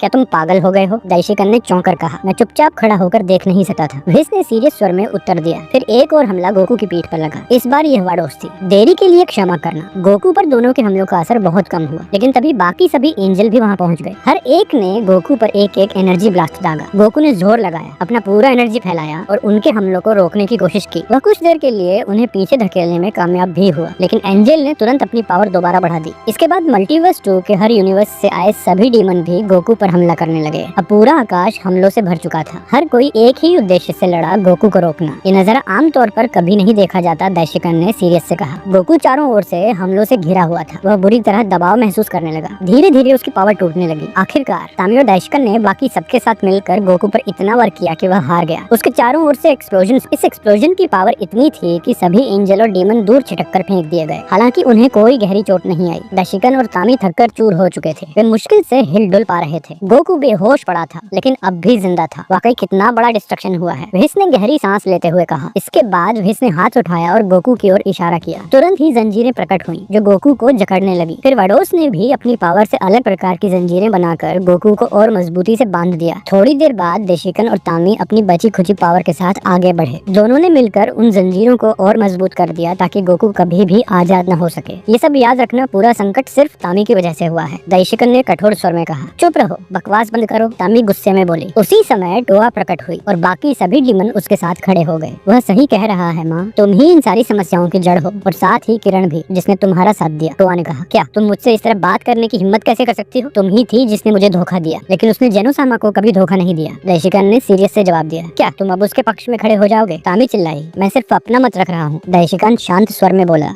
तभी अचानक दोनों जेनो सामा वहाँ प्रकट हुए। उन्हें सब कुछ पता चल चुका था, यहाँ तक कि असली जेनो सामा को क्रिस्टलों में कैद करने की घटना भी। हमें सब कुछ जानना है। तामी का चेहरा सफेद पड़ गया, वह भीतर से कांप रही थी। नहीं, ये यहाँ कैसे आ गए? इन्हें तो यहाँ नहीं होना चाहिए था, उसने मन ही मन कहा। दैशिकन ने सीरियस स्वर में पूछा, माय लॉर्ड, क्या आप अपने भाई को आजाद करने आए हैं? एक जेनो सामा ने ठंडे स्वर में कहा। पता नहीं, लेकिन यह भी सबका जिम्मेदार है। दूसरे जेनो सामा ने सिर हिलाया। हाँ, ये सच है, उसने बहुत गलत काम किए हैं। विस आगे बढ़ा और झुककर बोला, माय लॉर्ड, मैं आपको टोकना नहीं चाहता, लेकिन अगर आप यह करने देते हैं तो आपके पिता को लगेगा कि सबकी गलती आप पर है। दोनों जेनो सामा एक पल के लिए सोच में पड़ गए, फिर बोले, तुम सही कहते हो विस। फिर उन्होंने एक साथ कहा, ठीक है, लेकिन अब तामी को कोई काम नहीं करने देंगे। तामी ने जल्दी से कहा, मैं खुद जाऊंगी उसे आजाद करने। लेकिन तभी एक जेनो सामा ने उसे रोक दिया। तुम कुछ नहीं करोगी। दूसरे जेनो सामा ने अपना हाथ उठाया। तुरंत ही एनर्जी के अनगिनत छल्ले तामी के चारों ओर बन गए और उसे पूरी तरह जकड़ लिया। वह हिल तक नहीं पा रही थी। नहीं, ये नहीं हो सकता। तामी गुस्से और डर से चिल्लाई, अब मेरे भाई ही तुम्हारे साथ क्या करना है ये तय करेंगे। एक जेनो सामा बोला, हाँ, वही उचित सजा देगा। दूसरे जेनो सामा ने कहा। इस बीच दैशिकन ने गोकू को अपने कंट्रोल में लिया और उसे मल्टीवर्स 1 में वापस ले गया। वहाँ उसने गोकू को जंजीरों में बांध दिया ताकि वह किसी को नुकसान न पहुँचा सके। इधर दोनों जेनो सामा कुछ एंजल के साथ जेनो सामा के प्लेनेट की ओर बढ़े। पूरा प्लेनेट अब भी भूल के क्रिस्टलों से ढका हुआ था। ये क्रिस्टल किसी को भी टाइम के भीतर कैद कर सकते थे। दोनों जेनो सामा ने अपने हाथ उठाए। उनके इशारे से सभी क्रिस्टल गायब होने लगे। धीरे धीरे पूरा प्लेनेट अपनी पुरानी स्थिति में लौट आया और उसी पल जेनो सामा आजाद हो गए। उन्होंने चारों ओर देखा और पूछा, क्या हुआ यहाँ? तुम सब यहाँ कैसे हो? एक जेनो सामा ने तामी की ओर लताड़ते हुए कहा। इसका जवाब उससे ही मांगो। और उसने तामी को धक्का दे दिया। जेनो सामा गुस्से में बोला, तुमने क्या किया? तामी घबरा कर बोली, माय लॉर्ड, ऐसा नहीं है जैसे आप सोच रहे हैं। जेनो सामा ने पूछा, फिर ये कैसा दिख रहा है? तामी कुछ कह न सकी। उसके चेहरे पर डर छा गया था। उसे लग रहा था जैसे उसके आखिरी पलों की घड़ी आ गई हो। एक जेनो सामा ने बताया, गोकू बेकाबू हो गया था, इसलिए हमने उसे मल्टीवर्स 1 में कैद करना पड़ा। दूसरे जेनो सामा ने जोड़ा, वह अब किसी को नहीं पहचानता क्योंकि वह एक ही समय में डीमन और एंजल बन गया है। तभी टोआ वहाँ पहुँचते हुए बोली, उम्मीद है सब अच्छे होंगे माँ। धोखेबाज, तुमने मुझे धोखा दिया। एक जेनो सामा ने ठंडी आवाज में कहा, तुम्हारी सजा वही देगा। भाई, तुम्हें पहले खत्म कर देना चाहिए था। हाँ, वही सही रहता। जेनो सामा ने शांत होते हुए अपना हाथ उठाया। दैशिकन ने आंखें बंद की। भले ही वह जानता था कि यह सही फैसला था, पर वह तामी को नहीं खोना चाहता था। तामी ने कंपी भरते हुए कहा, रुको, मुझे उसकी जरूरत है। जेनो सामा ने कठोर स्वर में पूछा, किसकी जरूरत? तामी गिड़गिड़ाई, मुझसे कुछ करने की इजाजत दीजिए, मैं उनके लिए एक रास्ता ढूंढ सकती हूँ। मुझे दैशिकन की मदद चाहिए। जेनो सामा ने कहा, बोलो क्या योजना है? तामी ने धीरे से बताया, गोकू अब एंजल डीमन बन चुका है, इसलिए उसका मन अपने आप से टकरा रहा है, पर हम उसे 2 हिस्सों में बांट सकते हैं। एक में उसका डिवाइन हिस्सा होगा और दूसरे में उसका डीमन हिस्सा। इससे वह बैलेंस्ड हो सकता है। दैशिकन ने आश्चर्य से पूछा, क्या तुम कहना चाहती हो एक एंजल गोकू और एक डीमन गोकू? तामी ने सिर हिलाया। हाँ बिल्कुल, मैं डीमन की सुप्रीम डीमन हूँ और तुम सुप्रीम एंजल। अगर हम दोनों अपनी पावर मिलाएं तो गोकू की आत्मा को 2 हिस्सों में बांट सकते हैं, एक एंजल गोकू और एक डीमन गोकू। जेनो सामा ने कहा, यह विचार अच्छा है, मैं डीमन गोकू की देखभाल करूंगा और तुम लोग एंजल गोकू को संभालना। दोनों जेनो सामा ने एक साथ कहा, हाँ ये संभव है। दैशिकन ने सहमति में कहा, वाकई ये सबके लिए अच्छा रहेगा। तुमने यह योजना पहले बताई होती। लेकिन तामी मन ही मन सोच रही थी, अगर इन्हें सच्चाई पता चलती तो कोई भी इस पर सहमत नहीं होता, क्योंकि असल में यह सब एक चाल थी। कुछ घंटे बाद जेनो सामा और बाकी सभी उस प्लेनेट पर पहुंचे जहां गोकू को कैद किया गया था। वह मजबूत जंजीरों से बंधा हुआ था जो दैशिकन और तामी ने मिलकर बनाई थी। गोकू हिल भी नहीं पा रहा था, लेकिन उसके शरीर से अत्यधिक गर्मी और एनर्जी निकल रही थी। अचानक उसके आंखें लाल हो गईं और वह जोर से दहाड़ उठा। दैशिकन बोला, अगर हमने इसे ऐसे ही छोड़ा तो जल्द ही यह उन जंजीरों को तोड़ देगा। तामी ने सीरियस स्वर में कहा, इसीलिए हमें इसे अभी 2 हिस्सों में बांटना होगा ताकि दोनों पक्ष शांति से रह सकें। एक जेनो सामा ने आदेश दिया, ठीक है, शुरू करो। दैशिकन और तामी दोनों ने अपने एनर्जी को चरम सीमा तक बढ़ाया। दोनों ने गोकू की ओर अपने हाथ बढ़ाए, अपनी अपनी डिवाइन एनर्जी से गोकू की आत्मा को विभाजित किया जा सके। पर जब एनर्जी टकराई, गोकू दर्द से चिल्ला उठा, लेकिन कुछ नहीं हुआ। जेनो सामा ने भौहें चढ़ाते हुए कहा, यह काम नहीं कर रहा। दैशिकन ने सीरियस आवाज में जवाब दिया, ये जितना हमने सोचा था उससे कहीं ज्यादा डिफिकल्ट है। गोकू गुस्से से गरज उठा, उसका एनर्जी कंट्रोल से बाहर जाने लगा। तामी ने चेतावनी दी, अगर हम ऐसा ही करते रहे तो हम उसकी पूरी एनर्जी को जगा देंगे। पास खड़ा भीस मन ही मन सोचने लगा, क्यों न सुपर ड्रैगन बॉल का इस्तेमाल किया जाए। दैशिकन तुरंत बोला, हाँ ये एक अच्छा विचार है। अब ये सुझाव क्यों दिया? अगर मैं चाहती तो मैं खुद उसे बांट सकती थी, लेकिन मुझे चाहिए कि वे सुपर ड्रैगन बॉल का उपयोग करें। एक जेनो सामा ने आदेश दिया, सभी एंजल को बुलाओ और सुपर ड्रैगन बॉल को इकट्ठा इकट्ठा करो और जल्दी करो।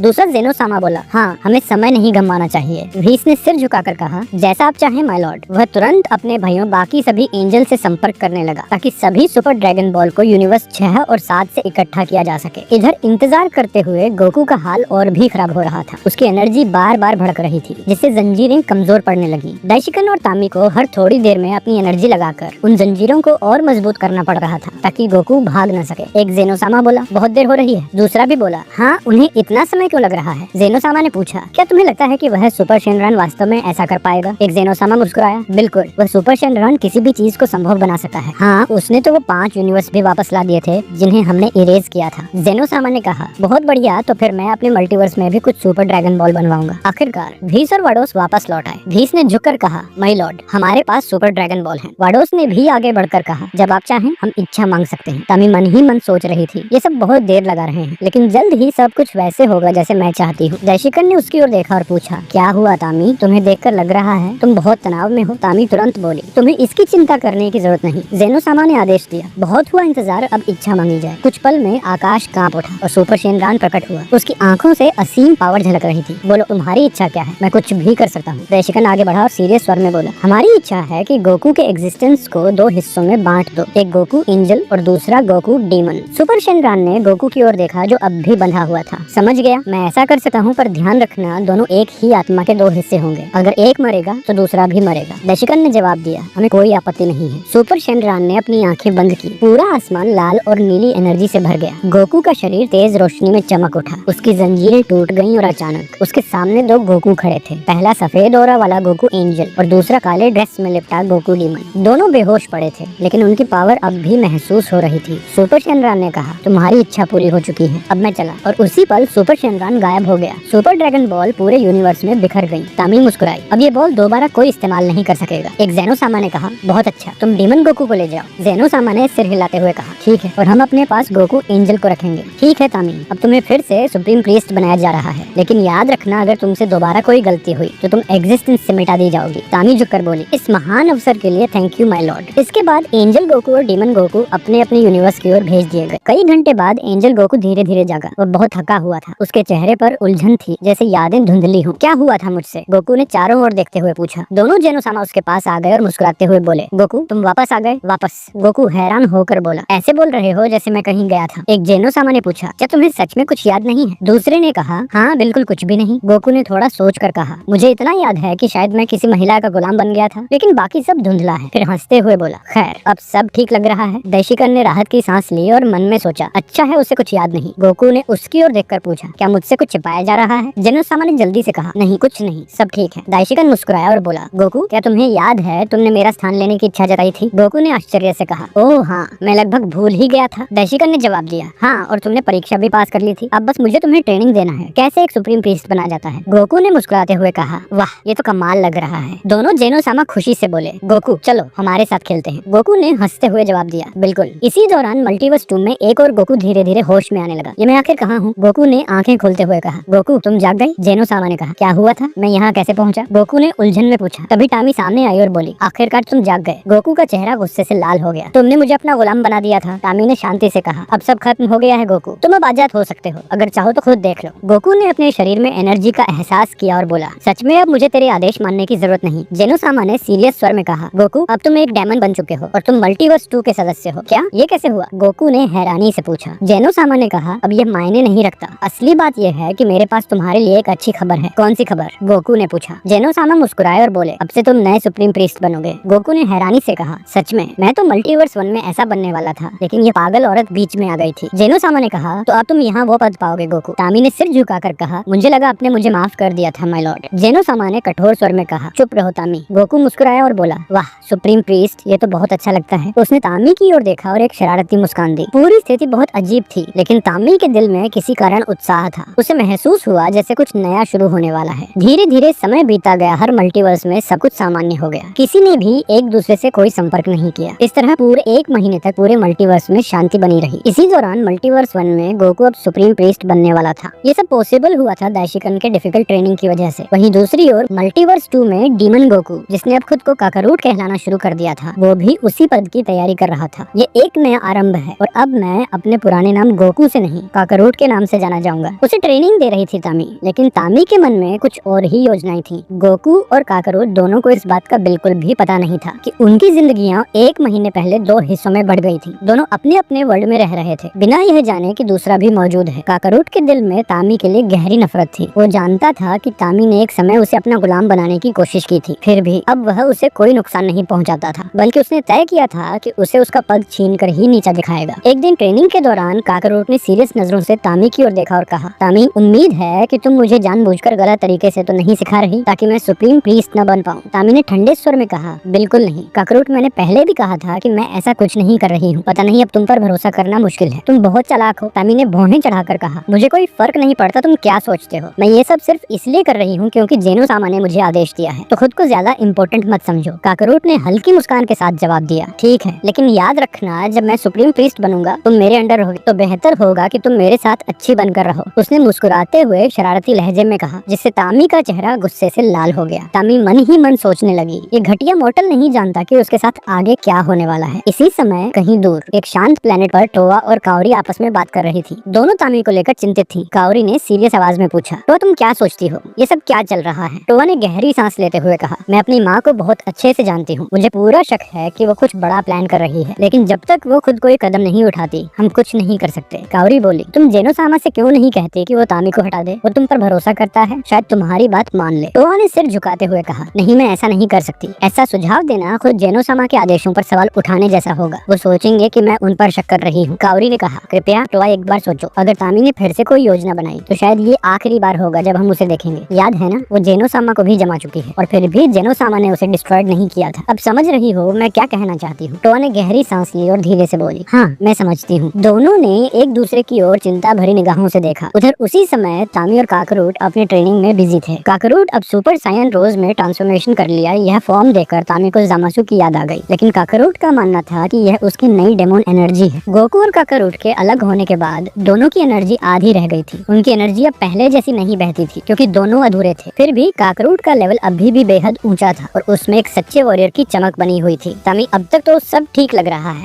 हाँ बिल्कुल ठीक, तामी ने मुस्कुराते हुए कहा, लेकिन फिर उसने सीरियस लहजे में कहा, काकरोट, सुप्रीम प्रीस्ट बनने से पहले तुम्हें एक बहुत जरूरी बात जाननी होगी। काकरोट ने हल्का सा मुस्कुराते हुए कहा, उम्मीद है ये तुम्हारे किसी और चल का हिस्सा नहीं होगा। तामी ने गहरी सांस ली और बोली, काकरोट, क्या तुमने कभी महसूस नहीं किया कि तुम पहले जैसे नहीं रहे? बिल्कुल, मैं पहले जैसा नहीं हूँ। अब मेरे अंदर डीमन एनर्जी है, मैं अब एक बिल्कुल अलग एग्जिस्टेंस हूँ। तामी ने सिर हिलाया और शांत आवाज में कहा, नहीं, बात इतनी सरल नहीं है, तुम अधूरे हो। काकरोट ने गुस्से से कहा, झूठ मत बोलो तामी। तामी ने सीरियस होकर जवाब दिया, तुम मेरी बात नहीं समझ रहे हो, तुम वो असली गोकू नहीं हो। काकरोट की आंखों में झटका सा आया। उसने अपने हाथों को देखा, अपनी एनर्जी को महसूस किया। उसे लगा कि तामी के शब्दों में कुछ सच्चाई थी। जारी रखो, काकरोट ने ठंडे स्वर में कहा। तामी ने धीरे धीरे कहा, तुमने खुद अपना नाम बदल लिया, सोचा था कि शायद तुम्हें इसका एहसास हो जाएगा। तुम गोकू नहीं हो, तुम सिर्फ उसका एक हिस्सा हो। तो क्या हुआ? अगर मैं गोकू का हिस्सा हूँ भी तो भी अब मैं काकरोट हूँ और मैं मल्टीवर्स 2 का सुप्रीम प्रीस्ट बनूंगा। तामी ने सिर हिलाते हुए कहा, तुम अभी भी नहीं समझ रहे, गोकू तुम्हें मारना चाहता है, ये सच नहीं हो सकता। तामी ने सीरियस से कहा, सच है, लेकिन वो तुम्हें बताना नहीं चाहते। गोकू तुम्हारे एग्जिस्टेंस को खतरा मानता है। काकरोट कुछ पल चुप रहा, फिर बोला, टोआ उसका साथ क्यों दे रही है? तामी ने कहा, क्योंकि टोआ खुद अगली सुप्रीम प्रीस्ट बनना चाहती है। कुछ समय के लिए वो पहले भी सुप्रीम प्रीस्ट रह चुकी है। काकरोट ने हैरान होकर कहा, क्या सच में? तामी ने सिर हिलाया, हाँ बिल्कुल सच। अगर तुम मुझ पर भरोसा नहीं करते तो किरण से ही पूछ लो, वही मेरे प्लान को नाकाम करने आया था। काकरोट ने कहा, ठीक है, तो मुझे टोआ खत्म करनी होगी। तामी ने तुरंत रोका, रुको, अगर तुम सीधे टोआ पर हमला कर दोगे तो गोकू को शक हो सकता है। पहले तुम गोकू को मारो तभी सब ठीक रहेगा। गोकू को सुप्रीम प्रीस्ट बनने से पहले खत्म कर देना होगा, वरना उसका एनर्जी और भी बढ़ेगा। ठीक है, मैं कर दूंगा, लेकिन तामी ने एक शर्त रखी। उसने काकरोट की छाती पर हाथ रखा और अपनी सुप्रीम एनर्जी उसका हिस्से में दे दी। ये एनर्जी मैंने तुम्हें दी है। तामी बोली, हम जेनो-सामा को बताएंगे कि तुम तैयार हो और फिर तुम चुपके से गोकू को मार दोगे, कोई भी नहीं जानेगा। तामी ने योजना समझाई, वह कमीना मुझे नीचा दिखाना चाहता था, अब मैं उसे पहले मार डालूंगा। तामी और काकरोट साथ साथ जेनो-सामा के पास गए। तामी ने उसे काकरोट को नया सुप्रीम प्रीस्ट बताकर पेश किया और कहा कि उसने अपने कुछ एनर्जी ट्रांसफर कर दी है। जेनो-सामा ने देखा और पूछा, क्या यह सच है? तामी ने उत्तर दिया, हाँ, मेरा डिसीजन था, वह तैयार है। जेनो-सामा ने कहा, ठीक है, पर अब भी मैं गोकू को ही सुप्रीम प्रीस्ट बनाऊंगा। जेनो-सामा ने सीरियस से पूछा, क्या हुआ? तुम कुछ कहना चाहते हो? माफ कीजिए माय लॉर्ड, अब मेरा नाम काकरोट है, इसलिए मैंने नाम बदल लिया। जेनो-सामा ने पूछा, क्यों? काकरोट ने कहा, ये मेरा ओरिजिनल नाम ही था, मैं मल्टीवर्स 2 में नया जीवन शुरू कर रहा हूँ, इसलिए मैंने नाम बदल लिया। ठीक है, मुझे कोई आपत्ति नहीं। जेनो-सामा ने उत्तर दिया, अब तुम्हें अपने काम पता है दूसरे डीमन की निगरानी करना और मेरे आदेशानुसार गॉड को संभालना। माय लॉर्ड, मैं अपनी पूरी कोशिश करूंगा। बहुत अच्छा, अब मुझे भी चलना होगा, मैं किसी पद पर नहीं रहूंगी, तामी ने कहा। अब क्या करेंगी? कुछ नहीं खास, शायद एक बिल्ली पाल लूंगी, तामी ने ठंडी मुस्कान से कहा। ठीक है, पहले जाकर गोकू का ध्यान रखो, वरना वो सुप्रीम प्रीस्ट बनकर तुम्हें मार डाल सकता है। तुम देखना, ऐसा कुछ नहीं होगा, काकरोट ने कहा और चला गया। तामी ने जब पीछे मुड़कर देखा तो बुरी सी मुस्कान के साथ बोली, वह बेवकूफ मेरे जाल में फंस गया। काकरोट ने मल्टीवर्स 1 की ओर उड़ान भरी। उसी समय गोकू दाइशिकान के साथ डिफिकल्ट ट्रेनिंग कर रहा था ताकि वह सुप्रीम प्रीस्ट बन सके। गोकू जोर जोर से वार कर रहा था और दाइशिकान बस अपना प्रोटेक्शन बनाए हुए थे। अचानक गोकू ने तेज पंच मारा और दाइशिकान उससे कुछ दूरी पर जा गिरे। कमाल है, दाइशिकान ने इम्प्रेस्ड होकर कहा। मैं हर दिन और नजदीक पहुंच रहा हूँ सुप्रीम प्रीस्ट बनने के लिए। तुम एक सच्चे एंजल बन चुके हो। तभी अचानक दोनों का ध्यान एक अजीब खतरनाक एनर्जी ने खींच लिया। गोकू और दाइशिकान दोनों तुरंत सतर्क हो गए और अपनी ट्रेनिंग रोक दी। ये कैसी एनर्जी है जो यहाँ तक आ रही है? गोकू ने हैरानी से पूछा। लगता है ये किसी डीमन की एनर्जी है, लेकिन मैं इसे पहचान नहीं पा रहा हूँ, दाइशिकान ने सीरियस से कहा। क्या यह गोकू की दूसरी आधी एनर्जी तो नहीं? वह चिंतित थे क्योंकि उन्होंने गोकू को अब तक पूरी सच्चाई नहीं बताई थी। तभी आसमान में चमक के साथ एक आकृति उतरी। वह और कोई नहीं बल्कि काकरोट था। गोकू ने उसे देखकर चौंकते हुए कहा, ये तो इम्पॉसिबल है, तुम ब्लैक हो ना? काकरोट ने ठंडी मुस्कान के साथ जवाब दिया, नहीं, मैं ब्लैक नहीं हूँ, मैं तुम्हारा ही एक हिस्सा हूँ। मुझसे झूठ मत बोलो, तुम मुझे अच्छी तरह जानते हो। दाइशिकान ने आगे बढ़कर सीरियस स्वर में पूछा, क्या तुम सुप्रीम प्रीस्ट बन चुके हो? हाँ, काकरोट ने गर्व से कहा। तामी ने अपना पद मुझे दे दिया है और अब मैं यहाँ गोकू को मारने आया हूँ। मुझे समझ नहीं आ रहा तुम क्या बकवास कर रहे हो और तुम आखिर हो कौन? गोकू ने कहा, पहले मैं भी तुम्हारी तरह गोकू कहलाता था, लेकिन अब मैं काकरोट हूँ। इतना कहते ही काकरोट ने अपनी एनर्जी को पूरी पावर से बढ़ाया। उसका शरीर चमक उठा और वह सुपर साइयन रोज में ट्रांसफॉर्मेशन कर लिया। गोकू गुस्से से बोला, तो तुम ही हो ब्लैक, तुम फिर लौट आए। उसने भी तुरंत अपनी पावर बढ़ाई और सुपर साइयन ब्लू में ट्रांसफॉर्मेशन कर लिया। दाइशिकान ने सीरियस नजरों से देखा, ये एनर्जी डीमन है। यकीन नहीं होता जेनो सामा ने इसे मंजूर किया। मैंने कहा ना, मैं ब्लैक नहीं हूँ, मैं काकरोट हूँ। काकरोट गुस्से में चिल्लाया और पूरी पावर से गोकू की ओर झटा। उसने तेजी से उड़कर गोकू के सीने पर एक पावरफुल किक मारी। गोकू कई मीटर पीछे जा गिरा। काकरोट ने मौका पाते ही लगातार पंच और वारों की बारिश शुरू कर दी। गोकू अपनी पूरी पावर से खुद को बचाने की कोशिश कर रहा था, लेकिन उसके वार इतने तेज और पावरफुल थे कि गोकू को संभलने का मौका ही नहीं मिल रहा था। यह इम्पॉसिबल है, आखिर उसने इतनी पावर हासिल कैसे कर ली? गोकू ने आश्चर्य और गुस्से से कहा। दूसरी ओर दाइशिकान मन ही मन सोच रहे थे, हमारी योजना यही थी कि गोकू को इसके बारे में कुछ पता न चले। गोकू ने मौका देखकर एक जोरदार किक मारी, लेकिन काकरोट ने बिजली की रफ्तार से उसकी टांग पकड़ ली। फिर वह हवा में कई बार घूम गया, जिससे गोकू चक्कर खा गया और जैसे ही उसने छोड़ा, गोकू सीधा जमीन पर जोरदार धमाके के साथ गिरा। कमबख्त, ये तो बहुत पावरफुल है, गोकू दर्द में उठते हुए बोला। इस दुष्ट को मैं छोड़ूंगा नहीं। गोकू रुको, दाइशिकान ने चिल्लाया, लेकिन गोकू ने गुस्से में कहा, कृपया सुप्रीम प्रीस्ट इस लड़ाई में दखल मत दो, ये मेरा मामला है। दाइशिकान असहाय होकर सोचने लगे, काश मैं उसे बता पाता कि वो दोनों एक ही मॉर्टल हैं। काकरोट ने कहा, क्या हुआ? दाइशिकान, क्या डर है कि मैं तुम्हारे स्टूडेंट को मार दूं? दाइशिकान ने सीरियस स्वर में कहा, गोकू तुम उसे नहीं हरा पाओगे, वह सुप्रीम प्रीस्ट की पावर हासिल कर चुका है। अगर तुम्हें उसके बराबर लड़ना है तो तुम्हें भी एक सुप्रीम प्रीस्ट बनना होगा। मैं ऐसा कभी नहीं होने दूंगा, काकरोट ने क्रोध में दहाड़ते हुए कहा। अचानक उसकी एनर्जी और बढ़ गई, उसका शरीर चमक उठा, हवा कांपने लगी। फिर वह एक तोप की तरह दाइशिकान की ओर झपटा और पूरी पावर से अपने शरीर से उन पर टकराया। ग्रैंड प्रीस्ट गोकू चीखा, पर तब तक देर हो चुकी थी। पावरफुल टक्कर से दाइशिकान के मुंह से खून निकल आया। वह कई मीटर तक लुढ़कते हुए जमीन पर गिर पड़े। नीच डीमन, तूने सीमा पार कर दी। गोकू गरज उठा। वह सुपर साइयन ब्लू और कायोकिन में ट्रांसफॉर्मेशन कर लिया। दूसरी ओर दाइशिकान ने बेहोश होने से पहले कमजोर आवाज में कुछ कहने की कोशिश की, रुको, तुम दोनों एक ही मॉर्टल। लेकिन इससे पहले कि गोकू या काकरोट कुछ समझ पाते, दाइशिकान जमीन पर गिरकर बेहोश हो गए। अब गोकू और काकरोट की बैटल पूरी पावर से शुरू हो गई थी। दोनों की टक्कर से आसमान फटने लगा, पर जल्द ही साफ हो गया कि काकरोट को भारी बढ़त मिल रही थी। तो आज मैं खत्म कर दूंगा गोकू, काकरोट कहा और एक पंच गोकू के सिर पर वार किया। गोकू जमीन पर जोर से गिरा, उसका शरीर पत्थरों से टकराया और जमीन में दरारें पड़ गईं। काकरोट ने मौका नहीं छोड़ा, वह हवा में उछलकर अपने पूरे शरीर के वजन से गोकू पर गिरा। गोकू दर्द से चिल्ला उठा, उसकी पसलियां टूटने जैसी आवाज कर रही थी। कमबख्त, गोकू दर्द में कराहते हुए बोला, तू चाहे कितना भी पावरफुल हो, मैं तुझे हराऊंगा। उधर दूर स्पेस के पार तामी एक क्रिस्टल प्लेनेट के अंदर से सब देख रही थी। वह मुस्कुरा रही थी एक चालाक और ठंडी मुस्कान के साथ। मेरी योजना बिल्कुल सफल रही, चाहे गोकू मरे या काकरोट, दोनों में से एक तो जरूर मरेगा, और जैसे ही काकरोट मरेगा मेरे सारे सुप्रीम प्रीस्ट वाले पावर वापस आ जाएंगी। जेनो सामा कुछ भी नहीं कर पाएगा, क्योंकि उसे पता ही नहीं चलेगा कि ये सब मैंने किया है। लेकिन तभी तेज रोशनी के साथ टोआ और कावरी वहाँ पहुँच गयी। तू यहाँ क्या कर रही है? तामी ने गुस्से से चिल्लाया। हम तुझे रोकने आए हैं, टोआ ने ठंडे स्वर में जवाब दिया। कावरी आगे बढ़ी और बोली, अब जब तेरे पास सुप्रीम प्रीस्ट की पावर नहीं है तो तू बस एक धोखेबाज जादूगरनी है। अब हम दोनों तेरा अंत करेंगे। तामी ने जोर से हंसते हुए कहा, तुम दोनों मेरे सामने कुछ भी नहीं, तू तो बस एक घटिया गॉड है। कावरी और टोआ दोनों एक साथ फाइटिंग पोस्टर में आ गयी। टोआ ने कहा, यही तू सोचती रहना माँ, क्योंकि आज तेरा अंत हम करेंगे। उधर गोकू और काकरोट की बैटल और भी पावरफुल होती जा रही थी। काकरोट लगातार गोकू को बेरहमी से मार रहा था। गोकू जैसे तैसे मुकाबला कर रहा था, लेकिन काकरोट की पावर कहीं ज्यादा थी। मुझे नहीं पता कि तुमने ये पावर कहाँ से पाई, पर आज मैं तुम्हें मार डालूंगा। मैं तुम्हारा ही एक हिस्सा हूँ। वह तेजी से बढ़ा और गोकू के सीने पर एक एक मारे गोकू कई मीटर तक लुढ़कता हुआ जमीन पर जा गिरा। उसका फॉर्म भी टूट गया। अब देखना, काकरोट ने कहा और एक बड़ी एनर्जी बॉल तैयार करने लगा, लेकिन दाइशिकन ने तुरंत बीच में आकर गोकू के सामने खड़ा होकर कहा, तुम उसे नहीं मारोगे। काकरोट ने ठहाका लगाया, चुप, मैं तुम दोनों को साथ में मार डालूंगा। नहीं, अगर तुम गोकू को मारते हो तो तुम भी मर जाओगे। वे दोनों एक ही मॉर्टल हैं, दाइशिकन ने सीरियस स्वर में कहा। काकरोट ने दाइशिकन की बात को नजरअंदाज करते हुए कहा, तामी ने मुझे क्या बताया होगा, मुझे नहीं पता, पर वह तुम्हारे साथ खेल रही है। तभी गोकू उठकर बोला, रुको, ये सच है। दाइशिकन ने समझाया, हाँ, तुम पहले एक एंजल डीमन थे, तुम्हारे अंदर दोनों तरह की एनर्जी थी। यही वजह थी कि तुम दोनों ने दोनों मल्टीवर्स को लगभग डिस्ट्रॉयड कर दिया था। इसलिए हमने सुपर शेनरॉन से कहा और उसने तुम्हारी आत्मा को दो हिस्सों में बांट दिया, एक एंजल और एक डीमन। यह कैसे हो सकता है? तुमने मुझे क्यों नहीं बताया? गोकू चौंका। तामी तुम्हें झूठ बता रही है, काकरोट क्रोधित होकर बोला और अपनी एनर्जी बॉल और भी पावरफुल कर दी। फिर भी तुम दोनों मरे बिना मेरे कुछ नहीं कर सकते। काकरोट दहाड़ पड़ा और वह बड़ी एनर्जी बॉल लेकर गोकू और दाइशिकन की ओर निशाना साधने लगा। वो पावर इतनी भयानक थी कि ऐसा लग रहा था कि एक साथ गोकू और दाइशिकन को हरा देगी। और इसी के साथ ये एपिसोड खत्म होता है।